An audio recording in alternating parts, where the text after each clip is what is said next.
Hello, everyone, and welcome to Old World. And we have another session of the Old World Community Tournament here between Alcaras and Ninjaa, Session 3. Exciting times. We are live. If you're joining us live, thrilled to have you here. If you're watching after the fact on YouTube, appreciate you being here as well. Please give us a like, a subscribe if you're not already. This is one of the third or fourth remaining matches in this entire tournament. Alcaras and Ninjaa are facing off to determine who will go to the final match in the elimination bracket against Aaron. Let's see if I can get the link up to our friends on Discord. Oh, it looks like we have the link up already. We are live. Let's let our friend know. All right. Yes, so Ninjaa and Alcaras facing off against each other for the final spot in the elimination round. They will go up against the tournament player Aaron, who awaits his opponent. And once that contest is finished, the finals, the championship game, will kick off. Whoever makes it out of the elimination bracket will be tasked to defeat our awaiting champion, Klaus Koala, 2 times in a row. It is a double elimination tournament, which means everyone is entitled to 1 loss. And since our champion, our awaiting champion, has won every game to secure his position in the finals, he actually has the ability to lose his first match. And any of our players who hop up against him will be screwed if they lose their first match, to be honest, in the finals of the game. All right, so let's take a look at where we are. If you watched the previous 2 sessions, you will know that Ninjaa took a swift approach toward expanding rapidly across the map. He seems to have ignored the southern side. He's had an opportunity for quite some time. I think he reached this position. Let's take a look at where Gabe was founded in the timeline. Give itself a little bit of a refresh on that. Pterodon. Yeah, Gabe was founded back on turn 61. So it's been about 13, 15 turns of this empire being at this size. We have some serious staging along the island here. We have some naval presence. Let's take a look for our Persian friends and see. Oh, don't want to do that. I didn't want to do that. Let's take a look back at our Persian friends and see what we have for a navy. We have. That's not right. That's Carthage. There we go. Here we are. We have 5 biremes, and they're all in this region, but this is going to be the issue that we're having. We're building 1 more bireme, another one, so that's going to be 6, 7, 8. See, I'm spotting an issue here. I watched the last 2 previous sessions, the castings, and there's kind of like this prevailing sentiment that there's no way, or not no way, I don't want to oversell it, but that Ninjaa's position is dominant, right? And it's going to be really hard. It's going to be tall order for our friend Alcaras to break out of this thing. But I have an issue that I have with that assessment. So we're going to go with where I think Ninjaa is currently most at risk. Ninjaa does not have Doctrine. Ninjaa does not have Martial Code. Ninjaa does not have Vaulting. And he does not have a Zealot on the throne. So Ninjaa has virtually no capability of rushing apart from his, admittedly, quite sizable, nearly 200 civics per turn, which of course he could increase by running council in certain locations. But his rush potential is quite minimal. Also, we know that he's having economic issues. His resources are pretty okay, but he has a pretty sizable gold deficit, and his political situation is really, really dire right now. In fact, any of his statesman cities can't rush production anyway. And plus, you probably don't want to be rushing production too much when your political situation isn't that great anyway, because you don't, even though it does take quite a few button presses to get yourself over to the next discontent threshold. It's kind of one of those things where like every little bit helps when it comes to opinion. So you really probably don't want to be slamming the opinion button like in your the rush button in your hunters cities, for example, when they're already pissed off at you. Because once it crosses to Furious, you'll lose that ability. Now, if we take a look across the bay to our friend Alcaras, however, Alcaras' opinion is fantastic. His economy is phenomenal, right? In fact, Ninja actually has better iron income than him, which is going to be quite nice. But stone, wood, food, I believe, is all better for Alcaras. Let's take another peek back just to do a quick comparison. Yeah, pretty much. Only slightly better on food and stone. So, again, not too bad for Ninja, but the gold income is going to be a problem. And the other thing is we have lots of stockpiles. Now, oftentimes there's this discussion about how stockpiles are a waste, and I'm not 100% sure I agree with that assessment. And there's two reasons why. You obviously are going to get your income really high at some point. So you're going to get 180 food, 180 stone, whatever it is, right? And then, of course, if you can try to use it as quickly as you can, then yes, you're maximizing that efficiency. However, eventually it's just going to start stockpiling. And the reason why I actually think that that's good and not a sign of too much waste is because of the way inflation works in the game. What happens is you're going to make 100 stone or 180 stone on, let's call it, turn 50, right? And then as that stone is stockpiling to now it's, 2,000, 3,000, whatever it is, right? In those 30 turns, the value of stone has increased. Sorry, food or whatever I said. The value of the resource that we're discussing here has increased and it's become more and more expensive, which means, let's say you gained 100 stone 10 turns ago that you never used. Right, it just sat there and it stockpiled and stockpiled. You weren't building buildings, you weren't building slingers, you didn't build. Let's say you're saving up for a wonder, right? Fine, that's something you can do. Well, 10 turns later, when you're gonna spend that 100 stone, technically, that stone is now of a better value than it was before because the inflation, the price of that stone increases. So that's one reason why I personally don't really hate having a stockpile. I think having a stockpile is useful. But then the other reason is rush economy, right? We have 180 food income per turn, and we have 90 wood income per turn, right? Or let's just call it an even 50 iron income per turn, right? We're just going to do that real quick. So 50 iron income and 180 food, right? That means we can rush out a war elephant every single turn, right? So that's pretty neat. What it doesn't mean is I can run into every single build queue right now and rush out a war elephant.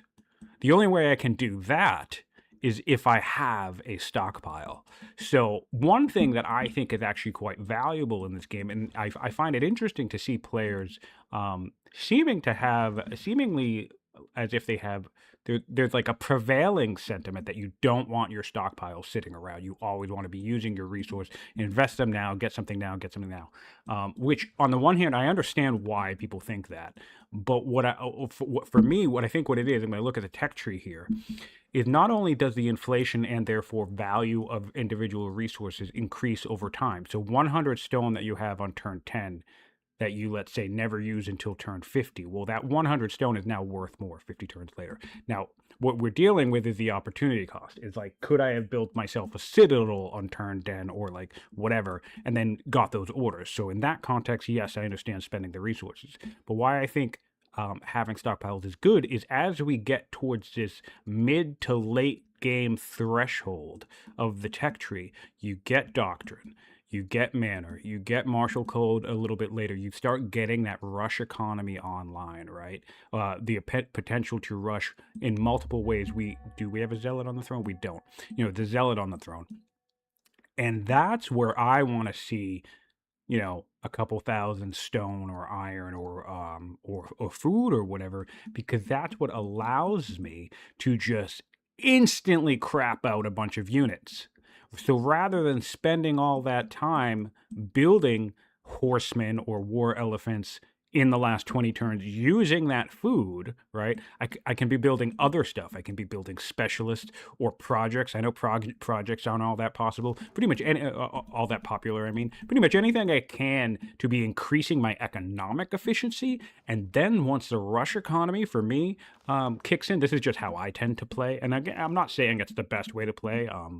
You know, I get beat by plenty of people, and sometimes one of the reasons why I get beat is because I don't have a large enough army at the time that I need my army. Or sometimes I botch my economy. So when it's time to turn my rush economy online, well, suddenly I don't actually have any resources. But in a perfect flow state for me, what I like to have is a sizable stockpile of resources for when I hit that threshold of rush economy. I can literally just go to every single build queue. Doesn't matter how much training it has, doesn't matter how developed it is, as long as it's in developing culture, I can go to every single build queue and instantly start spamming out units, and I can do that until I'm broke. And then my power rating skyrockets. So why I bring that up here is because Alcaras has a very strong economy, has good wood income, and he has doctrine, right? He's stuck in a corner. His economy is great. He has 55 orders per turn. In theory, he doesn't really need to do anything with worker turns at the moment, right? You know, of course, he's Alcaras. He's going to keep developing, which is fine. But what I worry about for Ninja here is that there are 2 ships in this bay for Alcaras right now. The political opinion situation, look at this. We're doing 8 damage, right? Now, if this comes back, that's 4 damage. Look at the difference, right? That's a massive problem for Ninja. But then get this. Think of it this. We have 1, 2, 3 build queues. There is absolutely nothing that stops Alcaras from going from 2 ships to 5 next turn immediately. I'm not saying, like, maybe he doesn't do that right now, but because he only has 12 orders left. But with Orthodoxy, that's the thing he can do. So it's all going to come down to how explosive Alcaras wants to be, how aggressive he wants to be, if he's aware of Ninja's very poor political situation. Because in 1 turn, Alcaras can have the dominant naval presence in this ocean. He will have the same number of ships, 5 to 4, and his ships will be stronger. But then go one further. We ortho rush 3 ships, okay? So we bring them all up here, get them close. Our opponent can't attack into them, right? Do it one more time. Literally in 2 turns, Alcaras can go from having 2 ships tucked away, hiding in this cove, to having 8 ships in this entire region to... look, you look at this bireme. 5 turns in this bireme, right? We could rush it with civics, can't we? No, actually, we don't even have the culture to rush it with civics. So that just highlights what I'm talking about. Ninja gets another bireme in 5 turns. Alcaras can have 12 biremes or more in that exact same time frame. That is the power of the rush economy. That is the power of having a strong economy and or stockpiles to support your needs. And that is also the power, and the reason why that's such a powerful mechanic is because think of being Ninja, right? Ninja currently thinks he has the ocean locked down. That situation can change in literally 1 turn. Ortho rush 3 ships, come out, kill 1 ship. It will now be 3 ships in the region instead of 4, to 5 ships in the region instead of 2, right? And Ninja's political situation sucks, right? So then all of a sudden, you ortho rush again, maybe with this onager and a couple of boats, you lose 1, or maybe even 2 ships. Let's go to the extreme. You lose 2 ships on your next turn. Alcaras is down to 3 ships. But then the ortho rush ships come out next turn. He's back up to another 6, right? So, and that sounds like a lot of orders, but think about how little he would be moving in this region to actually secure a kill. This is just 3 orders right here. A ship that comes out of here, it would be another 3 orders right here. So he could literally ortho rush, and if he did nothing else, just come in, attack a ship, get that dominant position, have another set of ships on the back line coming out, right? Regardless what Ninja does, Alcaras is now in a dominant naval position, and then he can start doing things like hunting down more ships, blocking ability to reinforce, anchoring in certain locations, prepping himself, like cutting off this military, right? Prepping himself a way to start retaking territory. And then, since again, Ninja has no rush potential round right now. He's building 3-turn bireams. Well, this is like a 4 or 5-turn biream, so not too bad. But 10-turn biream, right? This one up over here is probably like a 6 or 7-turn biream, something like that. 8-turn biream, things like that. Alcaras can flood this ocean with bireams before Ninja will know what hit him. And then it's just a matter of time before he gets cartography and upgrades them all to triremes, and Ninja theoretically never gets the ocean back. It can be very hard, or very easy rather, to think that once an opponent gets hold of an ocean, you won't get it back. But we've actually seen players who had a dominant control of the ocean lose their position because just as it is difficult to gain control of the ocean from a player who has ocean control, I actually think it is equally as difficult, or equally as easy, rather, to, if you're in control, become complacent and feel too secure, because rush economy can really surprise people, basically. All right, so that's that. Whose turn? We're back on Persia. We have 26 orders left. And so basically what I want to see a lot out of Persia here is some economic advancement, get that deficit. Yeah,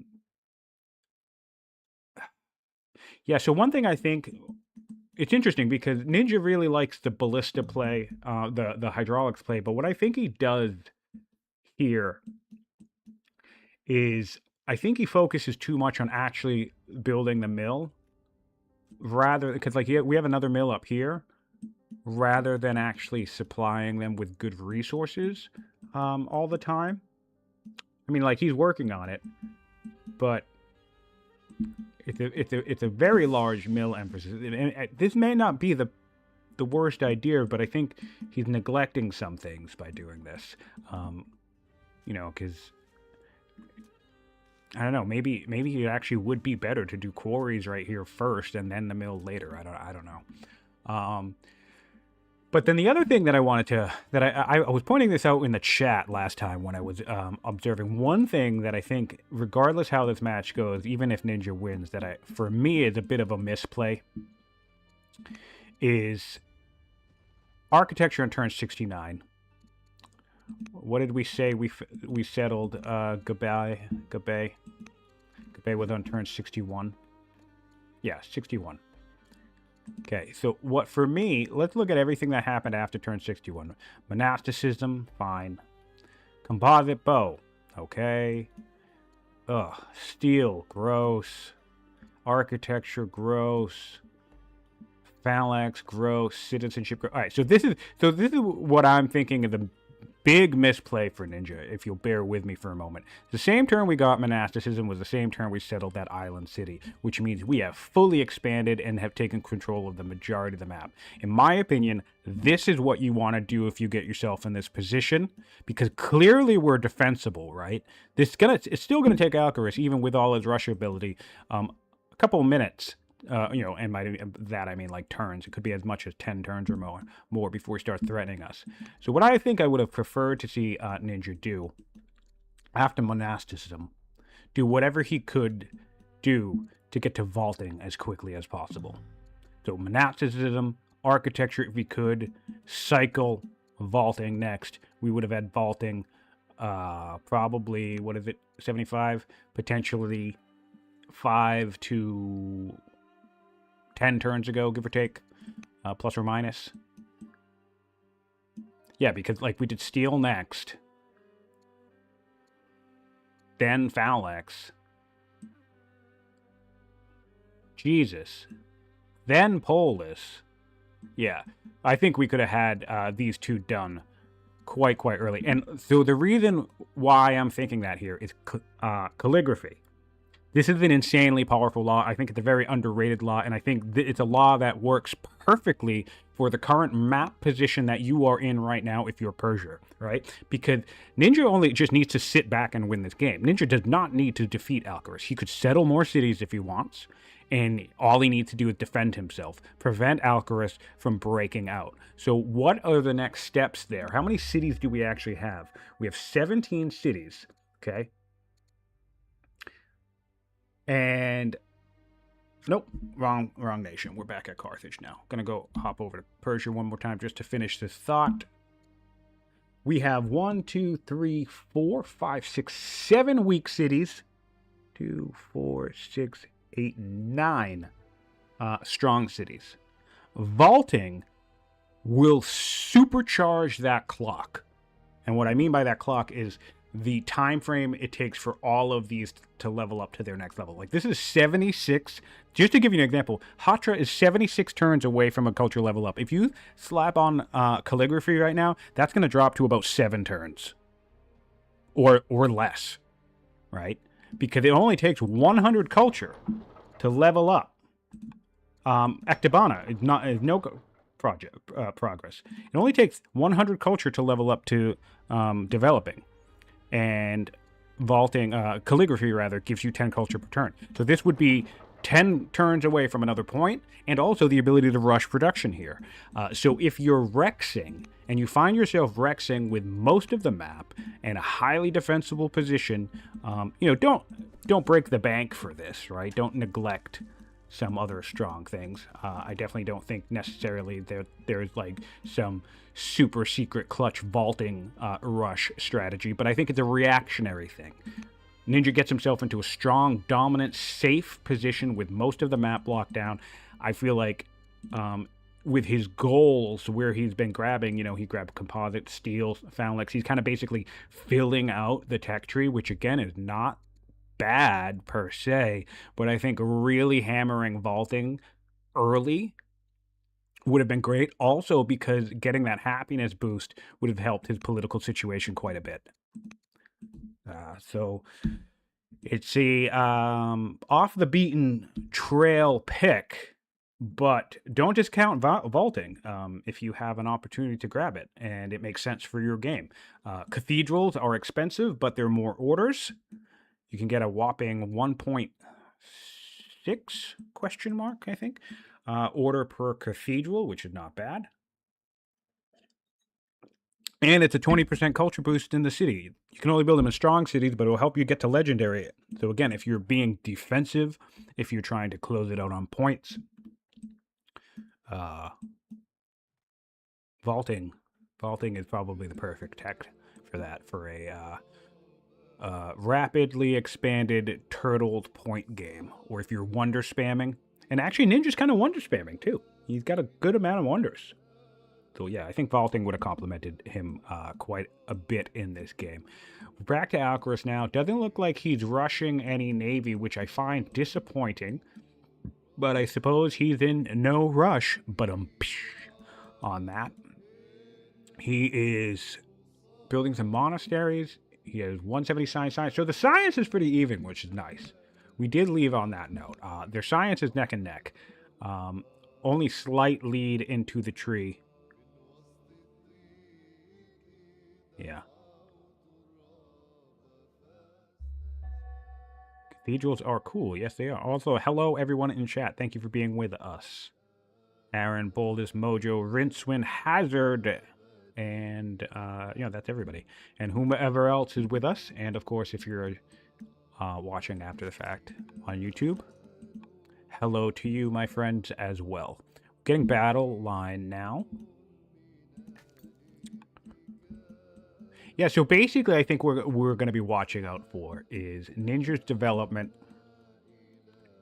If he again, I've said this when I was watching last time, and I'm not 100% sure if I'm completely correct, but there is a school of thought amongst some gamers that that play Old World. I mean, that just do not care about money.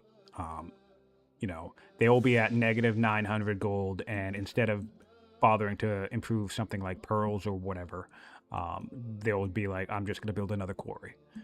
And their thinking there is because the value of the quarry is better. And mathematically, there is some sound logic to that. I am not personally of that camp. And the reason why I don't like that is because I just. It's interesting because I think the people who do that do the math based off of the purchase price of the resource. So they say something like, oh, a quarry 5 times, 4. I'm not going to add the 7 or 5 times 5, right? 5 times 5. So that's, that's 25 gold right there. Just build another quarry, right? Which, yes, but I think they're doing it wrong. Because you should be doing it off the sale price.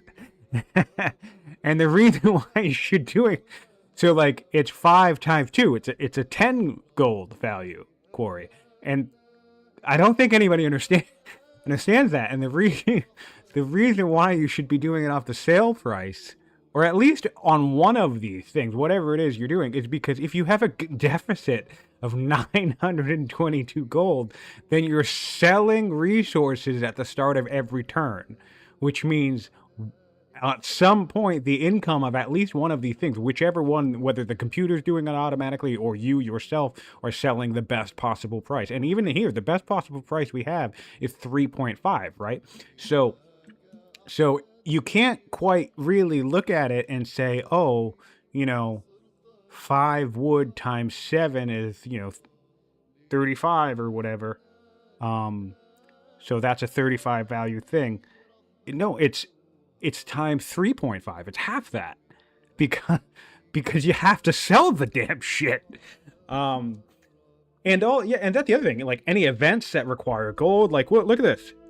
Say we want the scientific method. I'm not saying we do, but say we want this, right? How are we going to get this? The only way, if you're running a deficit economy now, is you're going to have to sell a shitload of food or wood. So this is the other thing about it, is it forces your decision making. Again, maybe we don't want 1 order and 10% science per year. This isn't like the most amazing boost at this point in the game.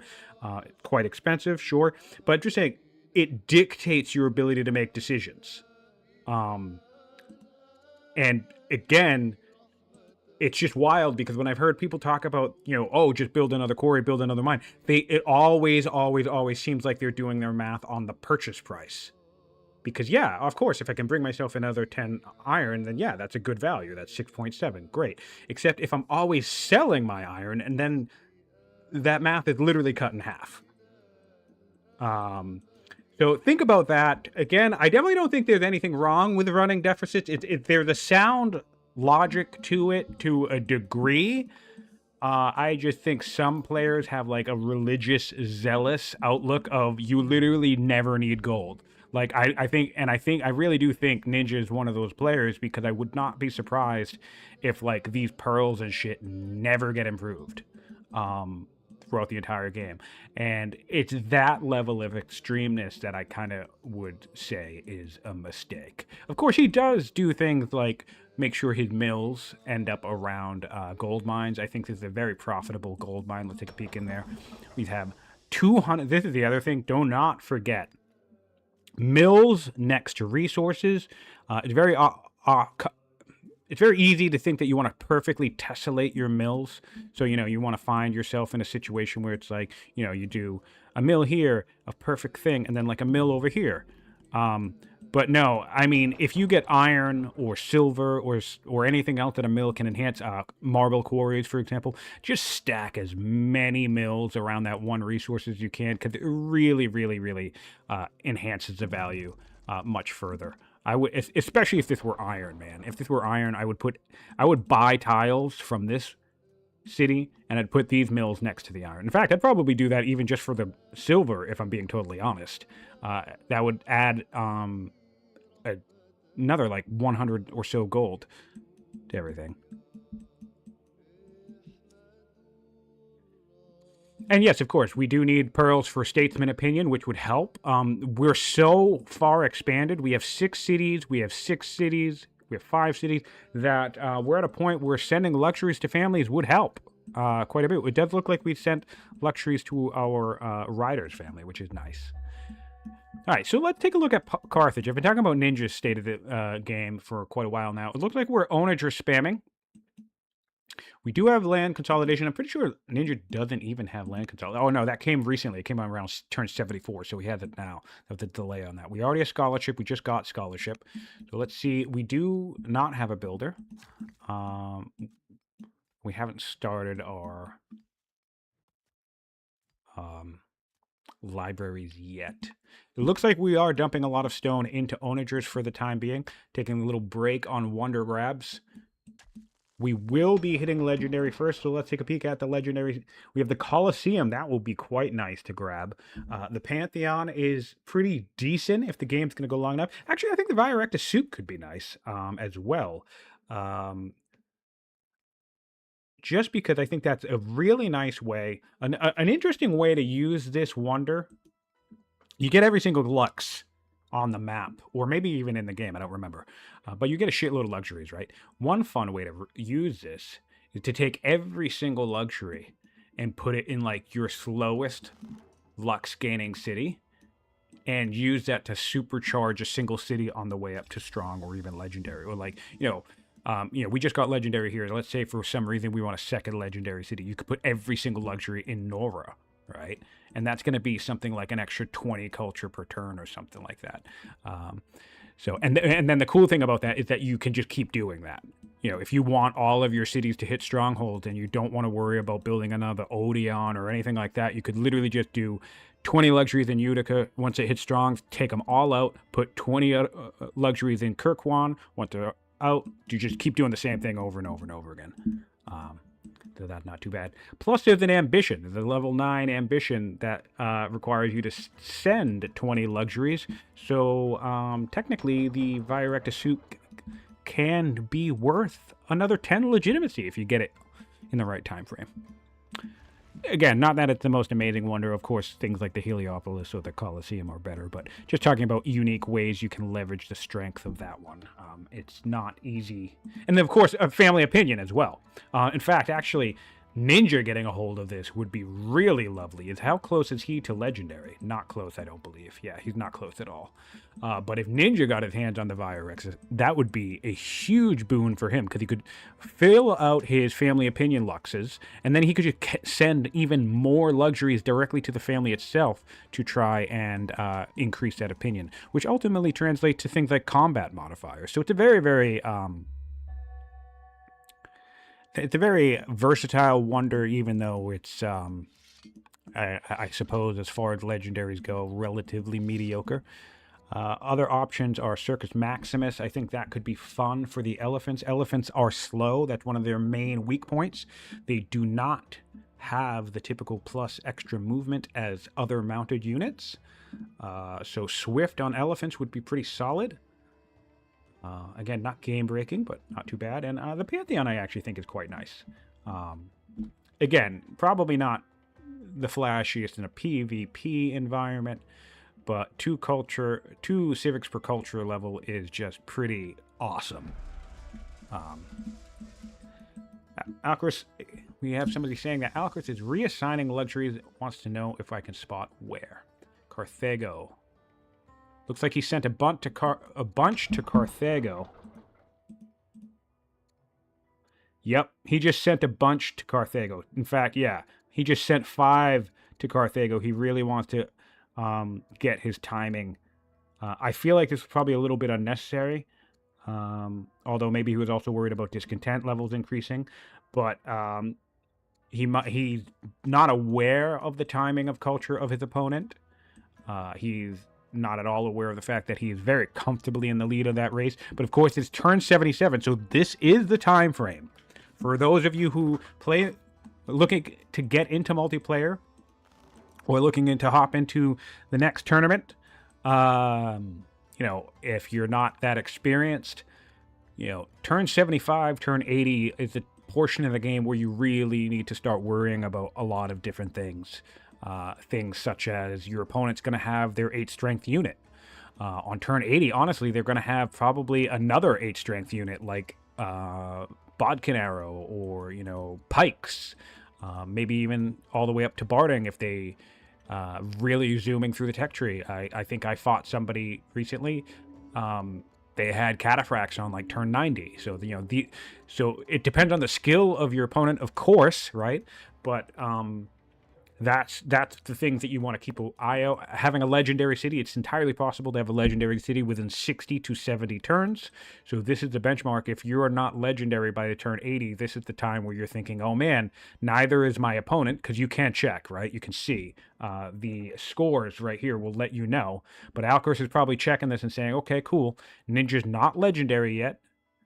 But it's turn 77, so he must be close, right? That's probably the thing that's informing his thinking. Now, we know, as the observer, that Ninja is not close.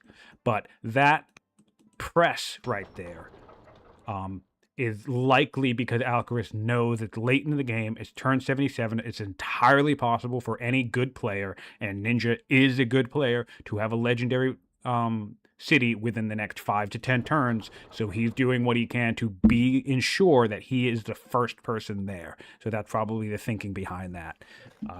Indeed. Good catch, chat. Thanks for asking about that. Anybody else who spots some things that I'm poking around or rambling, feel free to ask. Happy to engage or explain things, answer questions, or talk shop about what I think the players are doing and why they might be doing it. I think maybe Alcaraz, Alcaraz is still a little too turtley for me. And the reason why is, again, there's no way Alcaraz can know this. This is from the omniscient observer's perspective, but he has a window here. He's had a window for probably the last 5 turns, and I think he has a window for another 5 to 10 turns.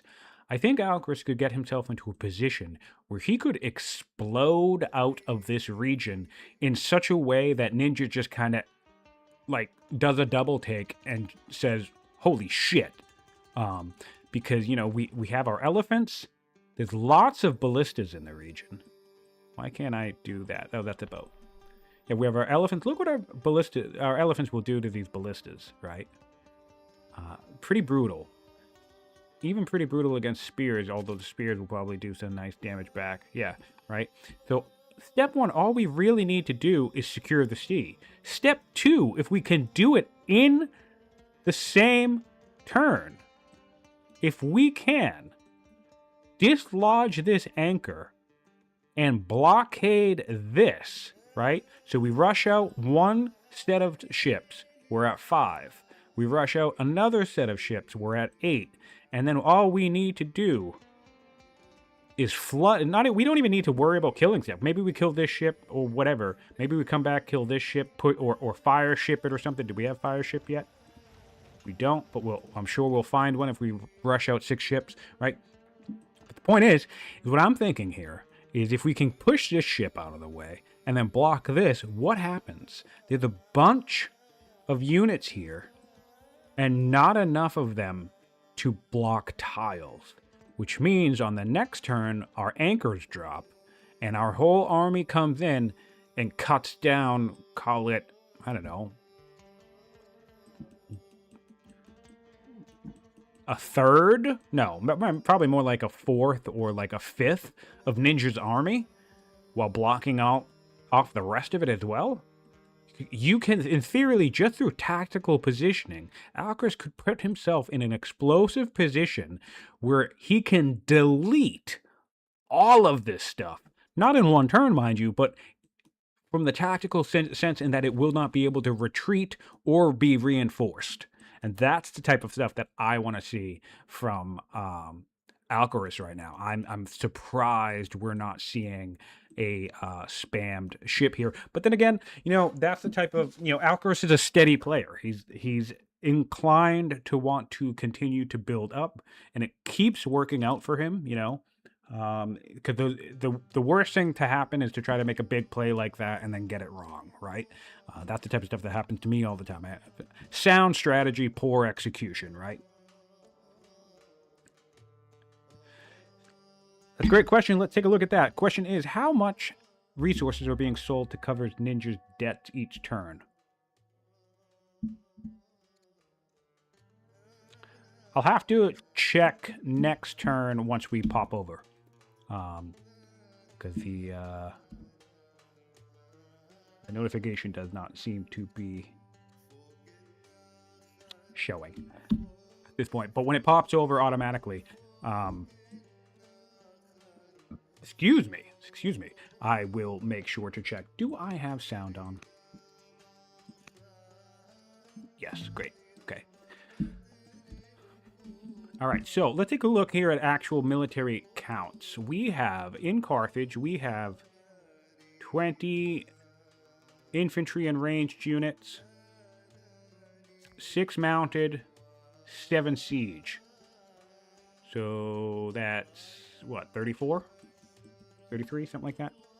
If we hop on over to our Persian friends, we are looking at 23 infantry and ranged units, 12 mounted, 9 siege. Okay. That 35, that's like 40 something. 43, 44. All right, so about 10 more units on the Persians than Alcaras. And I did not factor in any ships in that count. It's something like 5 or 6 ships to 2.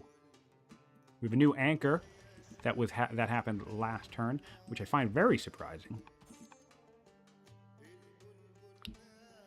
I really like the usage of this tribal fodder for the tile buying. I mean, this is kind of what they're there for at the end of the game.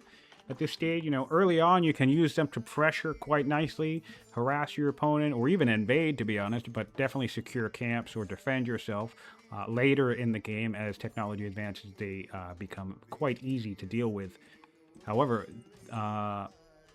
it's always fantastic to have cannon fodder. Every battle comes down to the units you lose as much as it does the units you kill. So, nothing wrong with having a couple of tribals lying around. In fact, that actually could be one of the things that's delaying Alcaras now that I think of it, is a good number of his forces are still tribal. He's going to want to make sure he gets more elephants, and he'll probably, in fact, come to think of it, he's on hydraulics now. Probably wait for the good old ballistas himself. Nothing beats the Stompy Boy ballista combo. That's probably not true. I just said it. And honestly, what's really nice, though, is that Alcaras' science has not yet exploded. Ninja has kept up neck and neck with science throughout the game so far. We are looking at... Oh, we're going to cross over now. Huh. Oh, there we go. Here we go. We just sold 296 iron to cover our debts. So this is the type of thing that I'm talking about, right? 296 science, and we're making 350 per turn. So I'm just going to round down and round up. We're going to call it an even 300 science per turn. Sorry, 300 iron. I might have been saying iron. Science, I meant iron, right? So let's just say, for the sake of the argument, we're making 300 iron per turn, but we're selling 300 iron per turn, right? You can't really look mathematically at this and say, oh, my 300 iron per turn is, I don't know, what the hell is that? That's like a lot, right? I'm going to use a calculator because I'm not good at basic math. Nothing wrong with not being good at basic math. All right, you might look at that and say, well, look, I'm making 1,800 gold worth of iron every turn, right? Again, I'm rounding down here. But you're not, because you just sold all of it. You just sold all of it at 3 per. So instead, you're making 900 gold per turn. Which, in fairness, I mean, that's his deficit, right? So that's certainly one way to do it. But then it goes back to the idea of events. It's like anytime you're asked to spend gold, you're going to have to dig deeper and deeper into those reserves.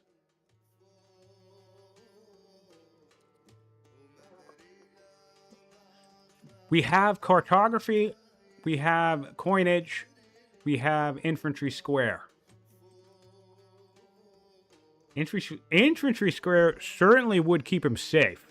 His main concern is going to be a bunch of Stompy Boys getting launched across the ocean and ruining his ballista days. This goes to show you, man. I'm telling you, vaulting is an underrated tech.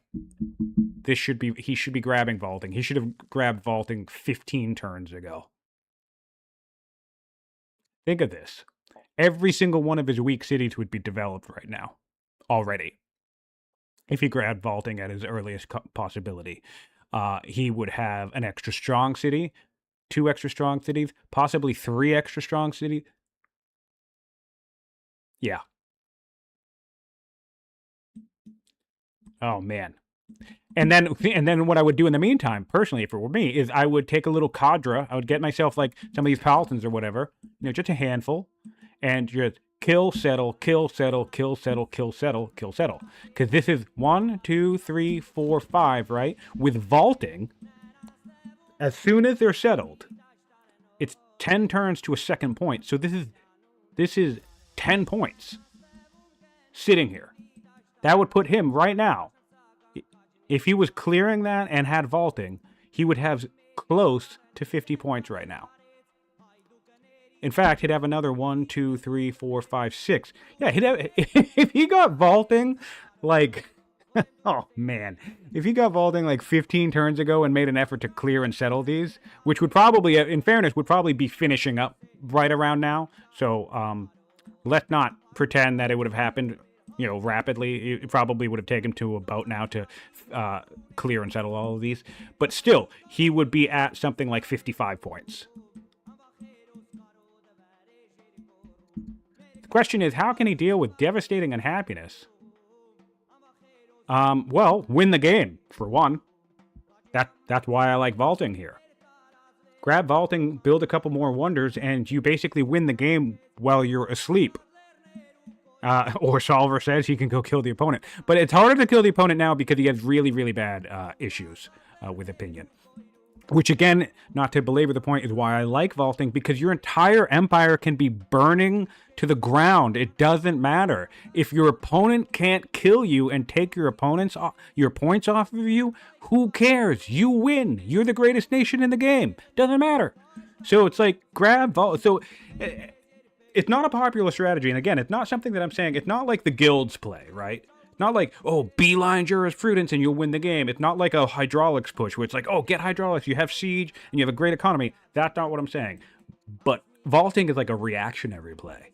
If you've expanded to 75% of the map and your opponent, and it becomes clear to you that your opponent is nowhere near being in a position to contest you anytime soon, that, in my opinion, all hands on deck, get to vaulting. Get to vaulting, get calligraphy and up, because then what you do is the timer on your opponent, like, is supercharged. Under normal situations, they have 30, 40, maybe 50 turns to beat you. You turn on vaulting, suddenly they have 20 to 30 turns to beat you. It's insane. Of course, add in wonders, and again, you make sure you have enough point threshold. But it can become very close, and then the question of things like, well, what about my science rate? Or what about my army? Or what about my happiness? Could become irrelevant. Because, again, you could still die. You could still get conquered. Of course, you need to defend yourself. But the clock can be fast enough that sometimes it might not even matter if your opponent is stronger than you. I just got off of a game that I was very, very close to winning against an opponent who had an army like twice as strong as mine. Very easily able to defeat me. And all I really needed to do was try to buy myself 1 extra turn, 2 extra turns, right? And of course, again, I lost the game, so having more military, playing that whole game differently would have absolutely, helped. But what I'm just saying is I'm just trying to highlight the potential there of this technology and the amount of points, the winning potential vaulting has that I don't think people have quite clocked yet. That if you are in a defensible position, and Ninja is in a very defensible position, vaulting this one tech can carry the entire rest of the game for you, because your opponent has to start beating you before the clock runs out. And you just put him on double time.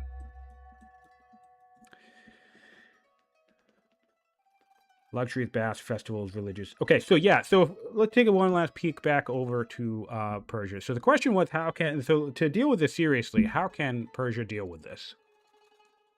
All right, so step one, he needs to convert these two families to Zoroastrianism. Does he have? He has metaphysics, so he can do it himself. So he's Zoroastrianism. He needs to convert these two families to Zoro, because that will give him at least another 50 opinion. In the meantime, you run High Synod on Zoro, right? That's going to increase your opinion with the religion. A lot of people overlook High Synod, but it's very valuable. Very valuable, can help you out in these tricky situations. A couple runs of this, and all of a sudden this is going to go up 80 points.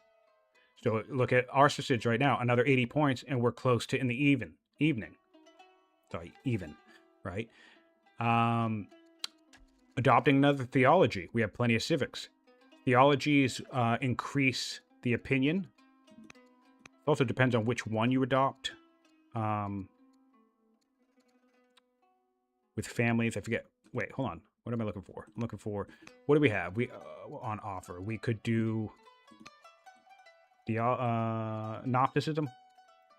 So right, opinion from monotheism goes up 20.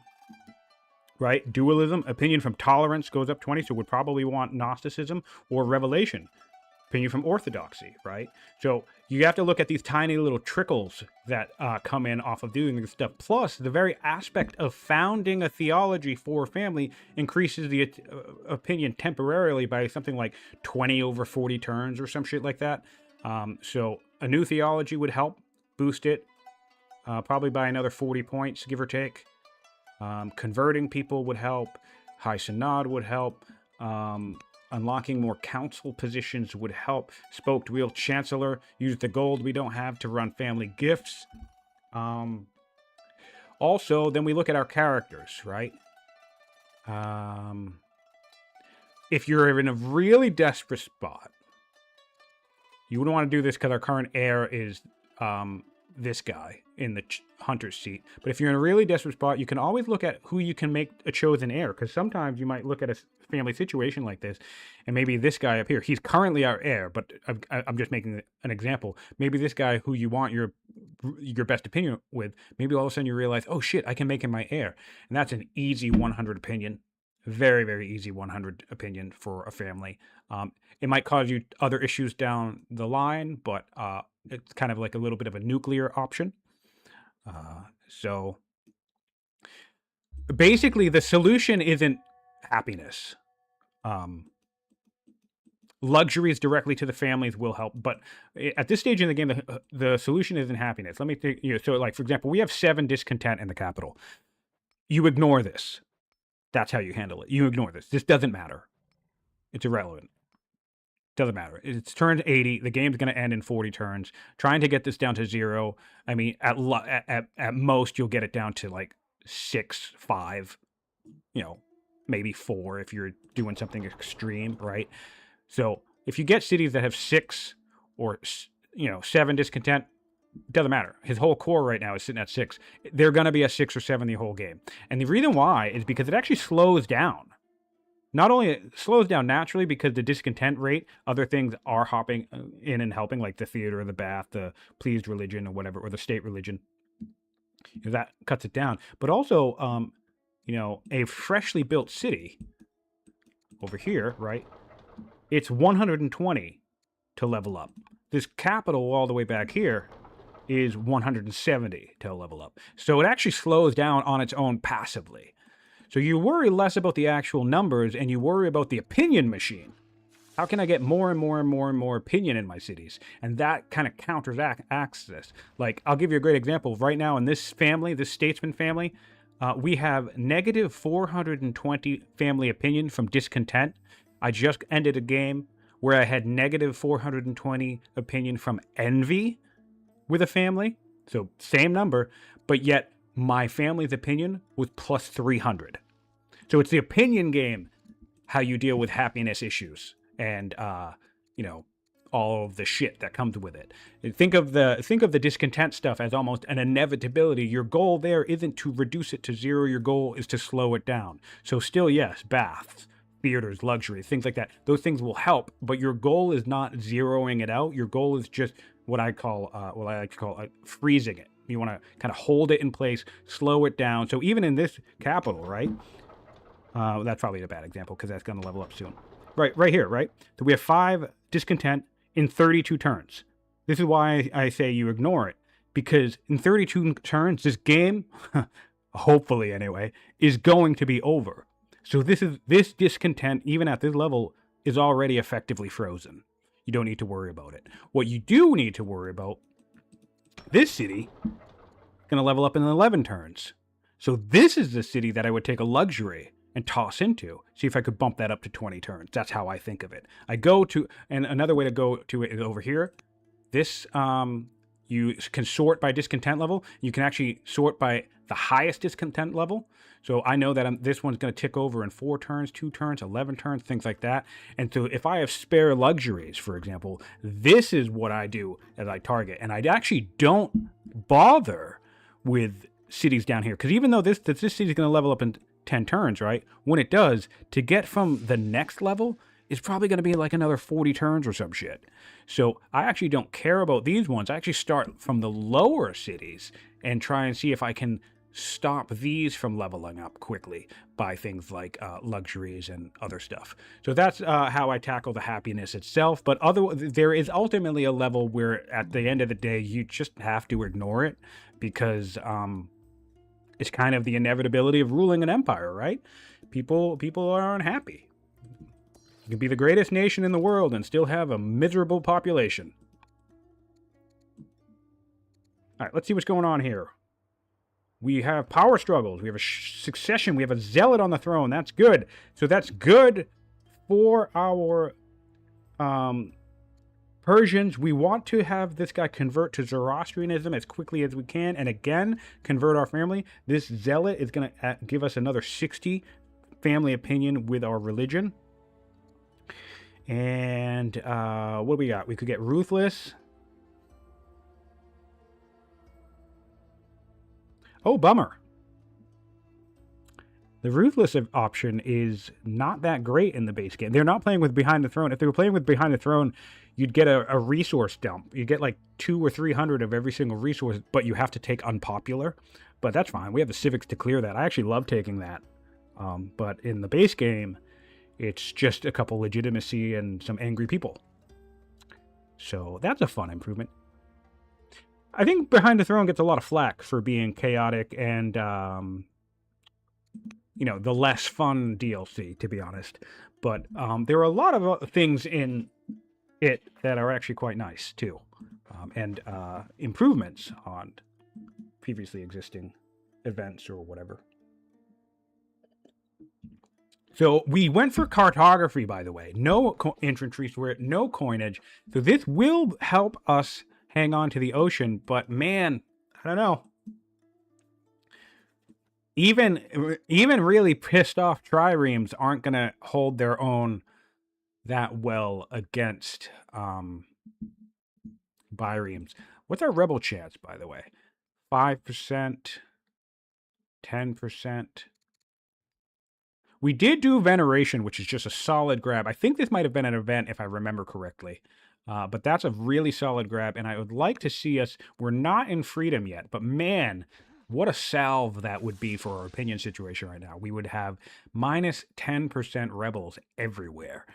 And I actually think... I think 10% is what we're at naturally. Yeah. 10% is what we're at naturally. So, I think. Some are showing different numbers, and I'm trying to figure out why. I don't see slums here. But yeah, so this is the other thing. It's such an... Rebels are such an order tax. I love the family opinion mechanic of this game. It's so brilliant. It really makes the political element of running a kingdom seamlessly integrate into the rest of the game. There are economic implications. That's the other thing, in case those have forgotten. We have, where's a Statesman City, right? You get, negative 20% production from a furious family. That's awful. That's awful. Negative 20% civic training production, plus 50% maintenance. That's where all of his gold is going, by the way. And 15% rebel chance. And all of his units are 20% weaker. So it's one of my favorite interactions of this entire game. It's such a subtle thing, very easily overlooked, but it's great because we're talking about like a kingdom / dynasty simulator, right? And it's not really a sim, I'm just using that term loosely, but like, if we're going to rule this kingdom and we want to conquer the world or go to war or, do whatever, right? We need stability. And unlike most games, which come out with some kind of generic flat stability mechanic of like, oh, your stability just dropped from 5 to 3 because you changed laws or whatever. And then, that has some, whatever ramifications and, whatever. It's a system that works. I love the ecosystem of opinion and discontent and even characters disliking you for specific reason and the way that flows into each other and religion and just it all is a fantastic ecosystem that, Ninja could lose this game because he's not managing his empire well. And I think even in the competitive aspect, where it's like player versus player, and you're still trying to, on some sense, achieve that chess-like dynamic of like, oh, my tactics are better than you, or my economic management are better than you. I think it's really, really cool that the politics plays a role too. Like, you need to know the tools to right this ship, because I'm telling you, you could correct this in about 5 to 10 turns. You could do a complete 180 on this situation in about 5 to 10 turns if you use all the right tools. And again, I'm talking convert these families, high synod, get a chancellor, get a clergy member if you need, things like that. Like there's lots of, in fact, if anything, I've been critical of the game of having too many opinion management tools, right? So there's a lot on the table right now where you can take this everything in the red and do a complete 180. And I think that's another form of skill expression for the game, for this game in particular. It's not just economic, it's not just tactics or navigating tech paths, which is another skill expression in the 4X genre. I like that the political management of the game is almost equally as important, because you really won't be able to wage a successful war if your family again, look at this. This is a Byreme doing 8 damage to another Byreme. You take this same Byreme and turn it around, it does 4. That's crazy. That's all politics. That's because this statesman family is pleased and this statesman family is furious. So it compounds. And that's just such a cool mechanic. I really... I feel like I've gone on this rant more than once, but I just can't get enough of it. It's such a clever thing. All right, so we have Alcaras creeping forward. He's building forts. I think what we're going to probably see him start doing, excuse me, is kind of onager creep to the coast. I'd be surprised. He might actually, I think he could get away with putting forts here and just taking a shot or two from an onager.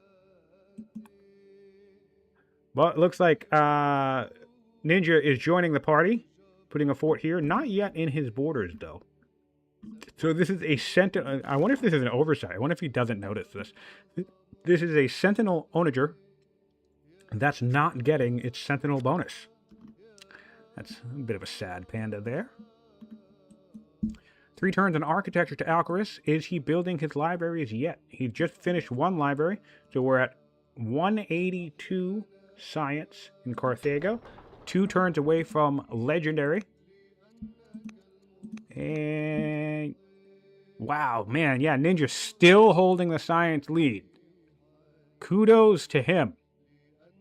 But again, only an extra 300. This is the type of stuff that you want to see in a high-level even match. Like, Oh man, I'm really appreciating this. Alcaraz has managed to keep up this entire, even after the dip, right?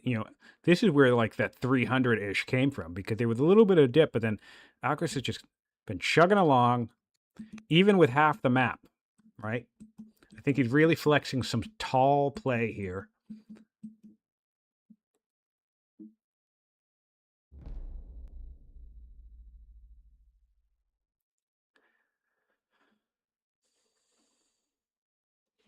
Boldest, I hope I helped answer your question. I went on a bit of a tangent there about the whole opinion thing.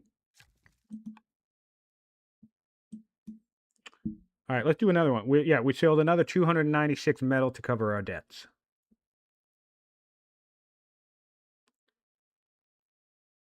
And I think that's the thing that gets me about the gold, right? Going back to the idea that it's actually we're actually need to be using the sell price, not the buy price.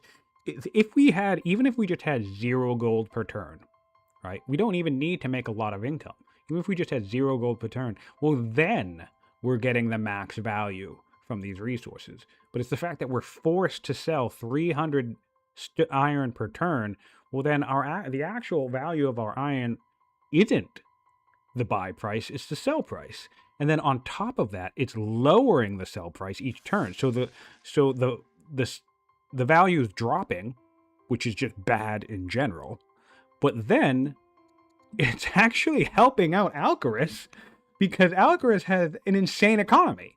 He's making 72 iron per turn. If for any reason Alcaraz needs to buy an extra 1,000 iron, well, thanks, Ninja. You've been dropping the price for the last 10 turns.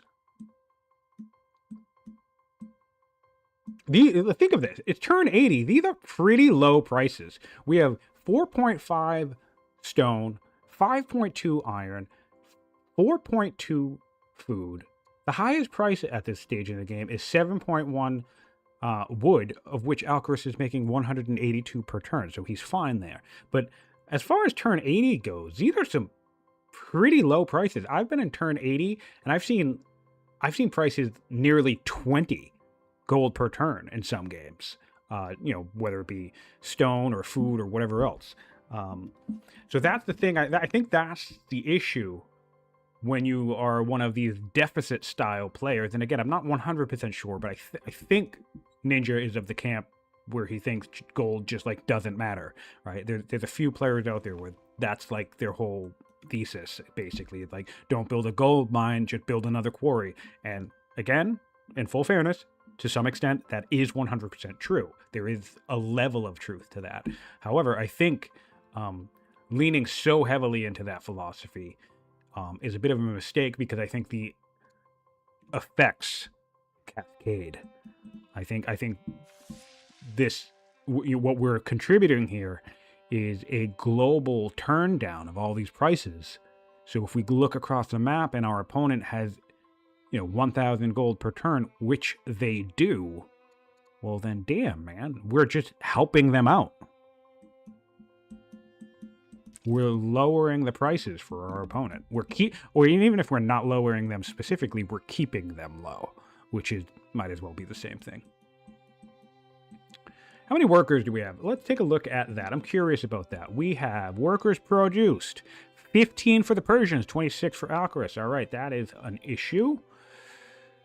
49 military units for the Persians, 28 for Alcaraz. Yeah, so I really, really think I'm going to be bummed here because I'm of the opinion that Ninja is gonna lose, to be honest.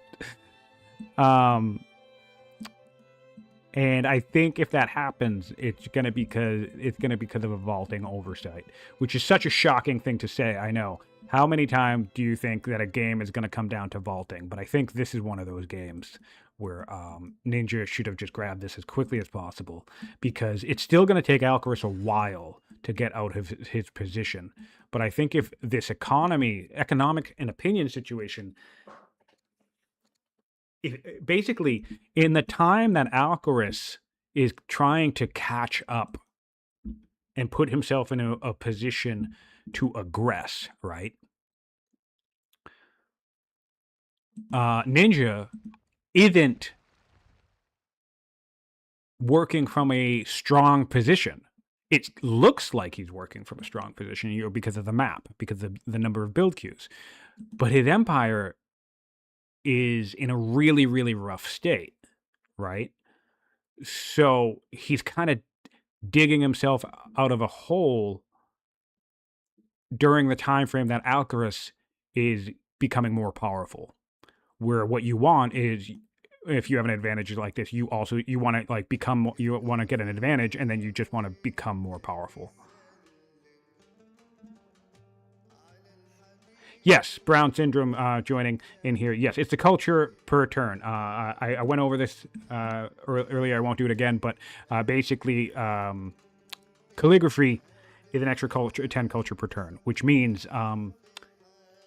he would get a shitload of points in a much faster time frame. And there's even 5 cities left on the map that he could take. Oh, he's actually starting to take them now. So there you go, right? So think this gets settled. This gets settled next turn, right? So that's 1 point. With vaulting, assuming we already had it, that would be a second point in 10 turns, as opposed to however the hell long it's going to take normally, which is going to be like a million years.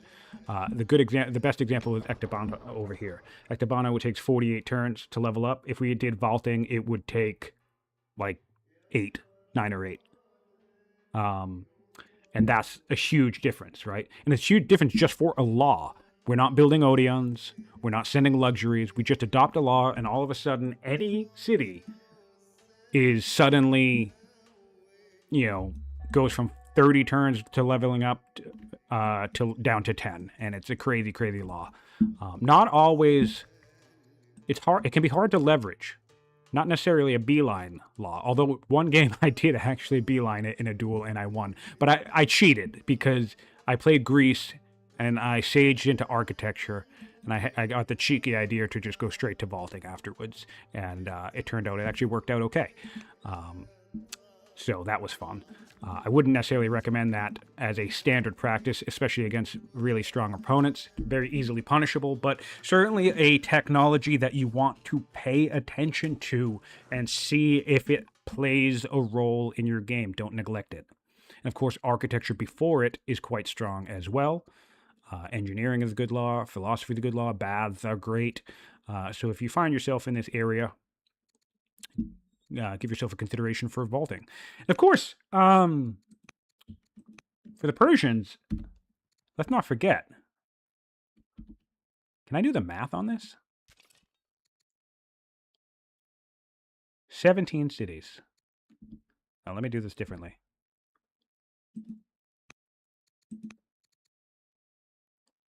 Six. The happiness boost would do 100, would increase his family opinion by 100 to 120 in all of his families. If he got the happiness boost bonus card off of vaulting, this one would go down 120, this one would go up 120, and this one would go up 100. So it would almost single-handedly solve all of his happiness issues with one card. Add in some conversions in the meantime while you wait, some influence projects, whatever it is, and yeah, you tick off the happiness boost across an empire of this size with this much discontent, and suddenly you're back in neutral everywhere. Another underrated bonus card, I think. So yeah, this is a fun. I like this. I'm glad I got the opportunity to talk about this. I think not popular, a little underrated, difficult to leverage, but worth considering. Vaulting, pretty solid tech. I think the main issue is that it doesn't go anywhere, so it feels out of the way. But really, I mean, drama's solid, architecture's solid. It's a good line, but can be hard to factor into some of your overall plans. Like, jurisprudence rush is a very obvious one, and like I said, hydraulics is obvious. So, and vaulting or architecture, don't really do anything for that. But there are viable ways to leverage that branch quite nicely, I think.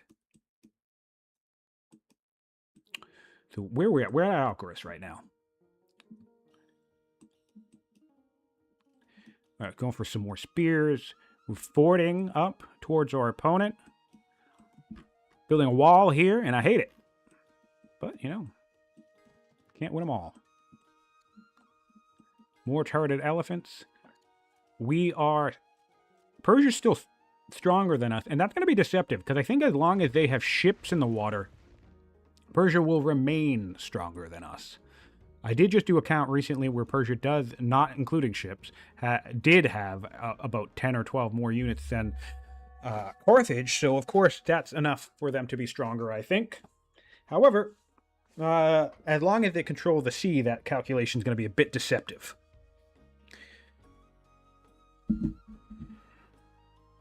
All right, we have a science boost, I think. Nope. I thought this was a science boost. Oh, that was Dragon Bones. Never mind. Bones in the title. All right, so you're going to want to pillage the barracks there. You're going to want to... Ooh, Eloquent. That's nice. Delver as well. Also nice. Hypatia is fantastic. If you ever get her... Again, Hypatia, she's wearing this robe. It's a very unique portrait. She's the only one who looks like this. If you get her, toss her into your highest science city. She's such a phenomenal governor. Alternatively, she can make a decent spy master, but I mean, she has intelligence, so she's just primed for being a governor. And Neoplatonus, I believe, actually has an event that triggers if the character is a governor. I know there's an event choice related to it. I don't remember if it actually requires them being a governor. So yeah, she's just phenomenal. Also, if you have her tutor your heir, she's a courtier. If you have her tutor your heir, you will get an achievement. So that's fun. All right, we've cleared this camp, and we have settled this camp. And so this is what I was saying, really. You can just go down this whole line, settle all these cities. And the only thing that I think is missing from this plan is vaulting. Calligraphy, specifically. Because that's the thing. You have the time to do this. Right? Alcaras is not in a position... yeah, man. It's still going to be tricky for Alcaras to win, mind you. It's definitely not going to be a walk in the park. I don't want to make it sound like a walk in the park, but I definitely think the possibility of Alcaraz winning feels more on the table to me than it probably looks to us at first glance. And that's the thing that's making me a little worried about Ninja's choices here. Because I feel like if he had the vault and grab, well, then Alcaraz would be pressured. Because the biggest thing you need to do in this stage is put your opponent on as fast a clock as possible. Because eventually Alcaraz will get to a point where he has to attack, right? He has to make a decision. He has to take points away. Otherwise, he will just simply lose. So you want that point, you want that pressure point to come as quickly as possible, because the longer that takes, then the better position Alcaraz is going to be in. And of course, in fairness, maybe the better position will be in Persia, right? Maybe we'll have better units and fortifications, all this stuff. That's also true, right? We also will have 10, 15, 20 turns to build up. So it's not like a one-way street. But I'm just saying is that if you could do both, if you could continue to build up yourself, but give the game clock something like 20 turns instead of 40, well, then I think that's probably the smart thing to do.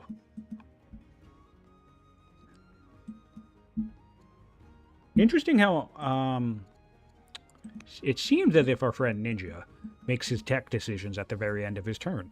I've been noticing that. Let's take a look at the families again. All right, still grumpy everywhere. Furious Statesman, very close to Furious Riders, and our Hunters are the only one who's almost okay with us. But yeah, look at this. We're getting Rebels regularly. He really should be ditching and dumping into Freedom, I think. We have enough resources, though. I don't think we need slavery at this point. Freedom really would be a salve here. Tyranny would be nice for econ. Centralization's not getting enough science here. I think the food would be worth it. and the iron would be way worth it. We're getting 4.8 science per turn. We could be getting 36 or 50, 36 food, 50 iron. And that tooltip's still not even 100% accurate. It's there's something about I think it's the no extra consumption or whatever. One of the things isn't calculated properly enough that you can't, just because of the way it's coded, you can't actually see it in the tooltip. So these numbers tend to be higher than they actually are, but still, even as what they are, not by much, by the way, not by much, usually by like, this will probably end up being something like 45 or maybe 50. But anyway, definitely worth vassalage at this point.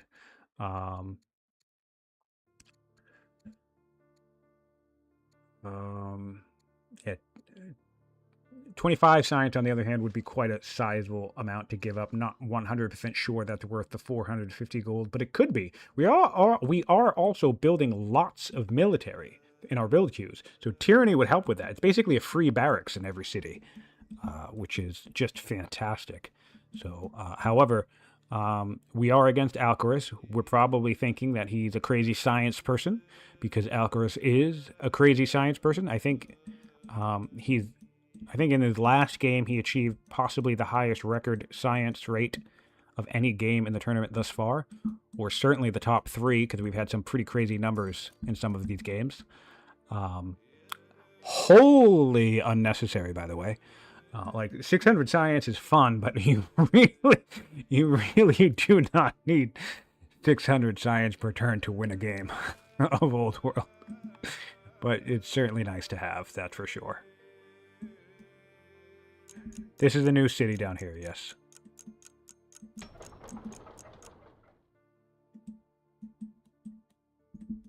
We've settled a new city. It looks like, I'm assuming he's going to keep the train going, connect this whole coast. Does he have colonies still? He does not, no.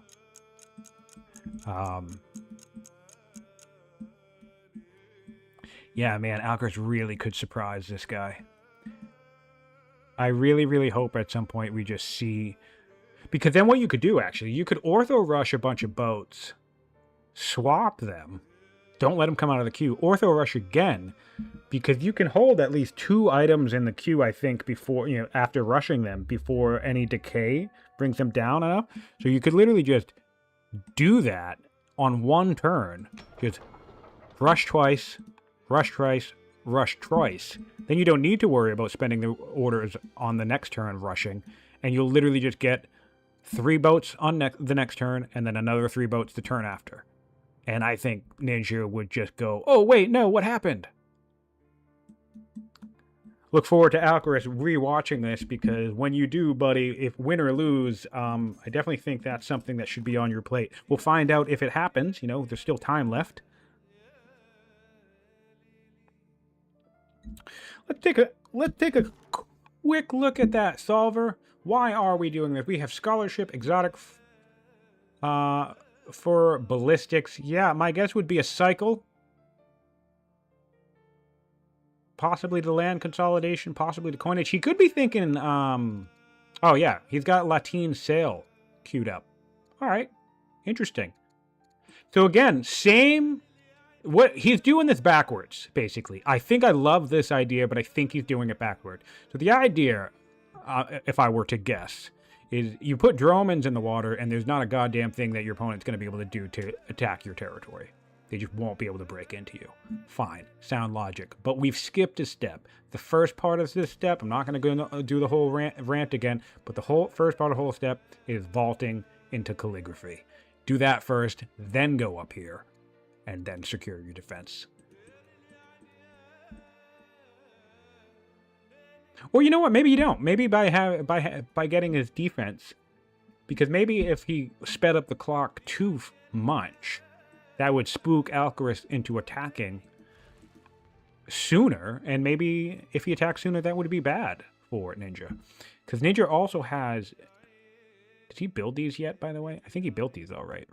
He had extra points from his religious wonders. Yep, there's one with the Christian state.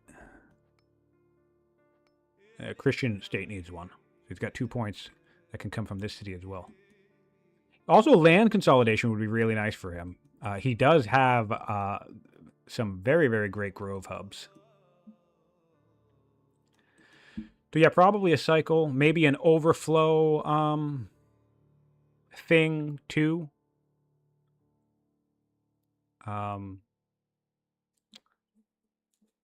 Yeah, he could be trying to get something like, I would assume, land consolidation or coinage, since they are marked. Carthage's turn. What are we doing over in Carthage? Ballista's coming out now. Onager, we rushed an Onager. Interesting. I kind of don't like that. I feel like we shouldn't be rushing Onagers. But, I mean, here we are. Elder Monk on 2. That'll be nice. What's our Civic? Ooh, 68 Civic per turn. That's nice. I personally love getting a super-powered Civic capital. You get yourself up to something crazy like 100 civics per turn in the capital, and you can just spam shit like inquiries, and then your science rate doesn't even matter, really. I don't know, you can just do whatever the hell you want. Civics, I think, is awesome. I love having a massive amount of civics in my empire. That's one of the reasons why I like the Hittite so much, because then you can just use your passive civic econ for unit rushing everywhere.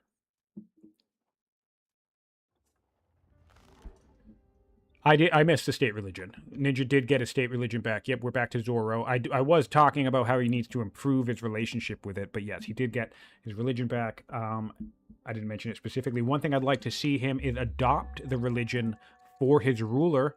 That would be an extra 60. That would actually be an extra 100. 80 or 100 opinion, because he's a zealot, so that would be 60, I think. Or 4. What is it? Yeah, 60. And then I think if you yourself adopt the religion, it's something like 20 or 40. So, yeah. Colosseum is not started. Alcaras is spending his stone on libraries. University, he did an upgrade to a university. And he's spending it on onagers. He does have 200 stone per turn. So it seems like he's not too concerned with the Colosseum at this point. Also, he doesn't have a river. Wait, yes, he does. He bought a river all the way over here. So, yeah, there it is. There's the Colosseum pin. Love it. I love doing stuff like this. This is one of my favorite things about playing with people is learning the game, right? And I was lucky enough to play a lot with Alcaras, and I was lucky enough to play a lot with Ninja, too. And one of my favorite things about playing with those two specifically is every time we play a game, they basically ask me like 20 questions. It's all like, why did you do this? Why did you do that? Why did you do this? And the snaky tile buying thing is actually a little trick that I imparted on Alcaras at one point. And I love to see him do it because it's very, very easy. And sometimes it can be costly. Like it costs too much gold or it can damage your opinion. But it's very easy to look at a situation like this at the start of the game and think, well, shit, I don't have a river, so I guess I'm not building the Colosseum. But no, all you really need to do is just snake yourself some territory all the way over here. And you can either do it with colonies, which he has, so he probably did this independently. Or you can just buy directly through your other territory. One of the very useful benefits of putting cities of the same family next to each other. These two cities can swap tiles indefinitely without damaging their opinion, and that's a very high tactical thing, a value thing to worry about. So, for example, let's say here the weird. Oh, we couldn't do this because the one thing you can't do is you can't create islands. So I was gonna say that you could buy all the way to this coast with this city, which you could have if he didn't buy these tiles and expand the border out here. But since he did that, now you can't because by... well, actually, you still could do that. Because this would... yeah, so you could buy this tile, this tile, this tile, this tile, this tile, this tile, and then this tile. And then this city all the way back here is now a coastal city. Wouldn't that be fun? And it wouldn't count as creating an island because there'd be a path from this border all the way over here. So you would not be able to buy this tile, for example, if you came from here. But yeah, so that's a fun little trick for those who don't know it.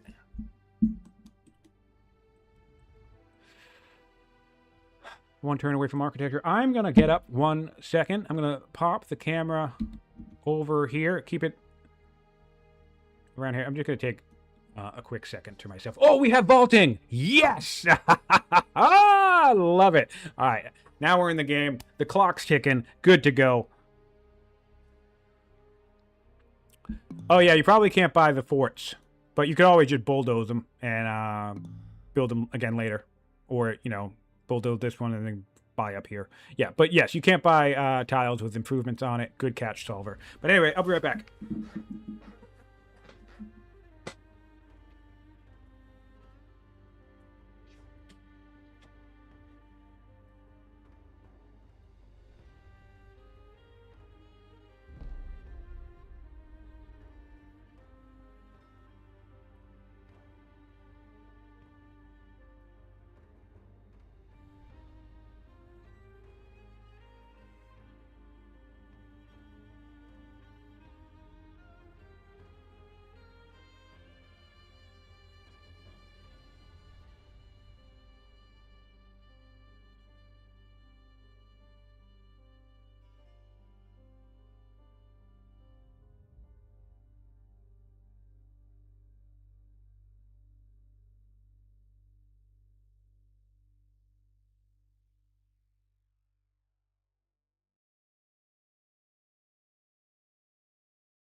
All right, we are back. So it is a game now. Alcaras is on the clock. My worries, my fears for Ninja have now abated slightly. I was really worried about Alcaras' ability to punch through this situation by using sneaky rush buying techniques and overwhelming his opponent. But now that the vaulting clock is about to get ticked on, I feel a little bit better about Ninja's position.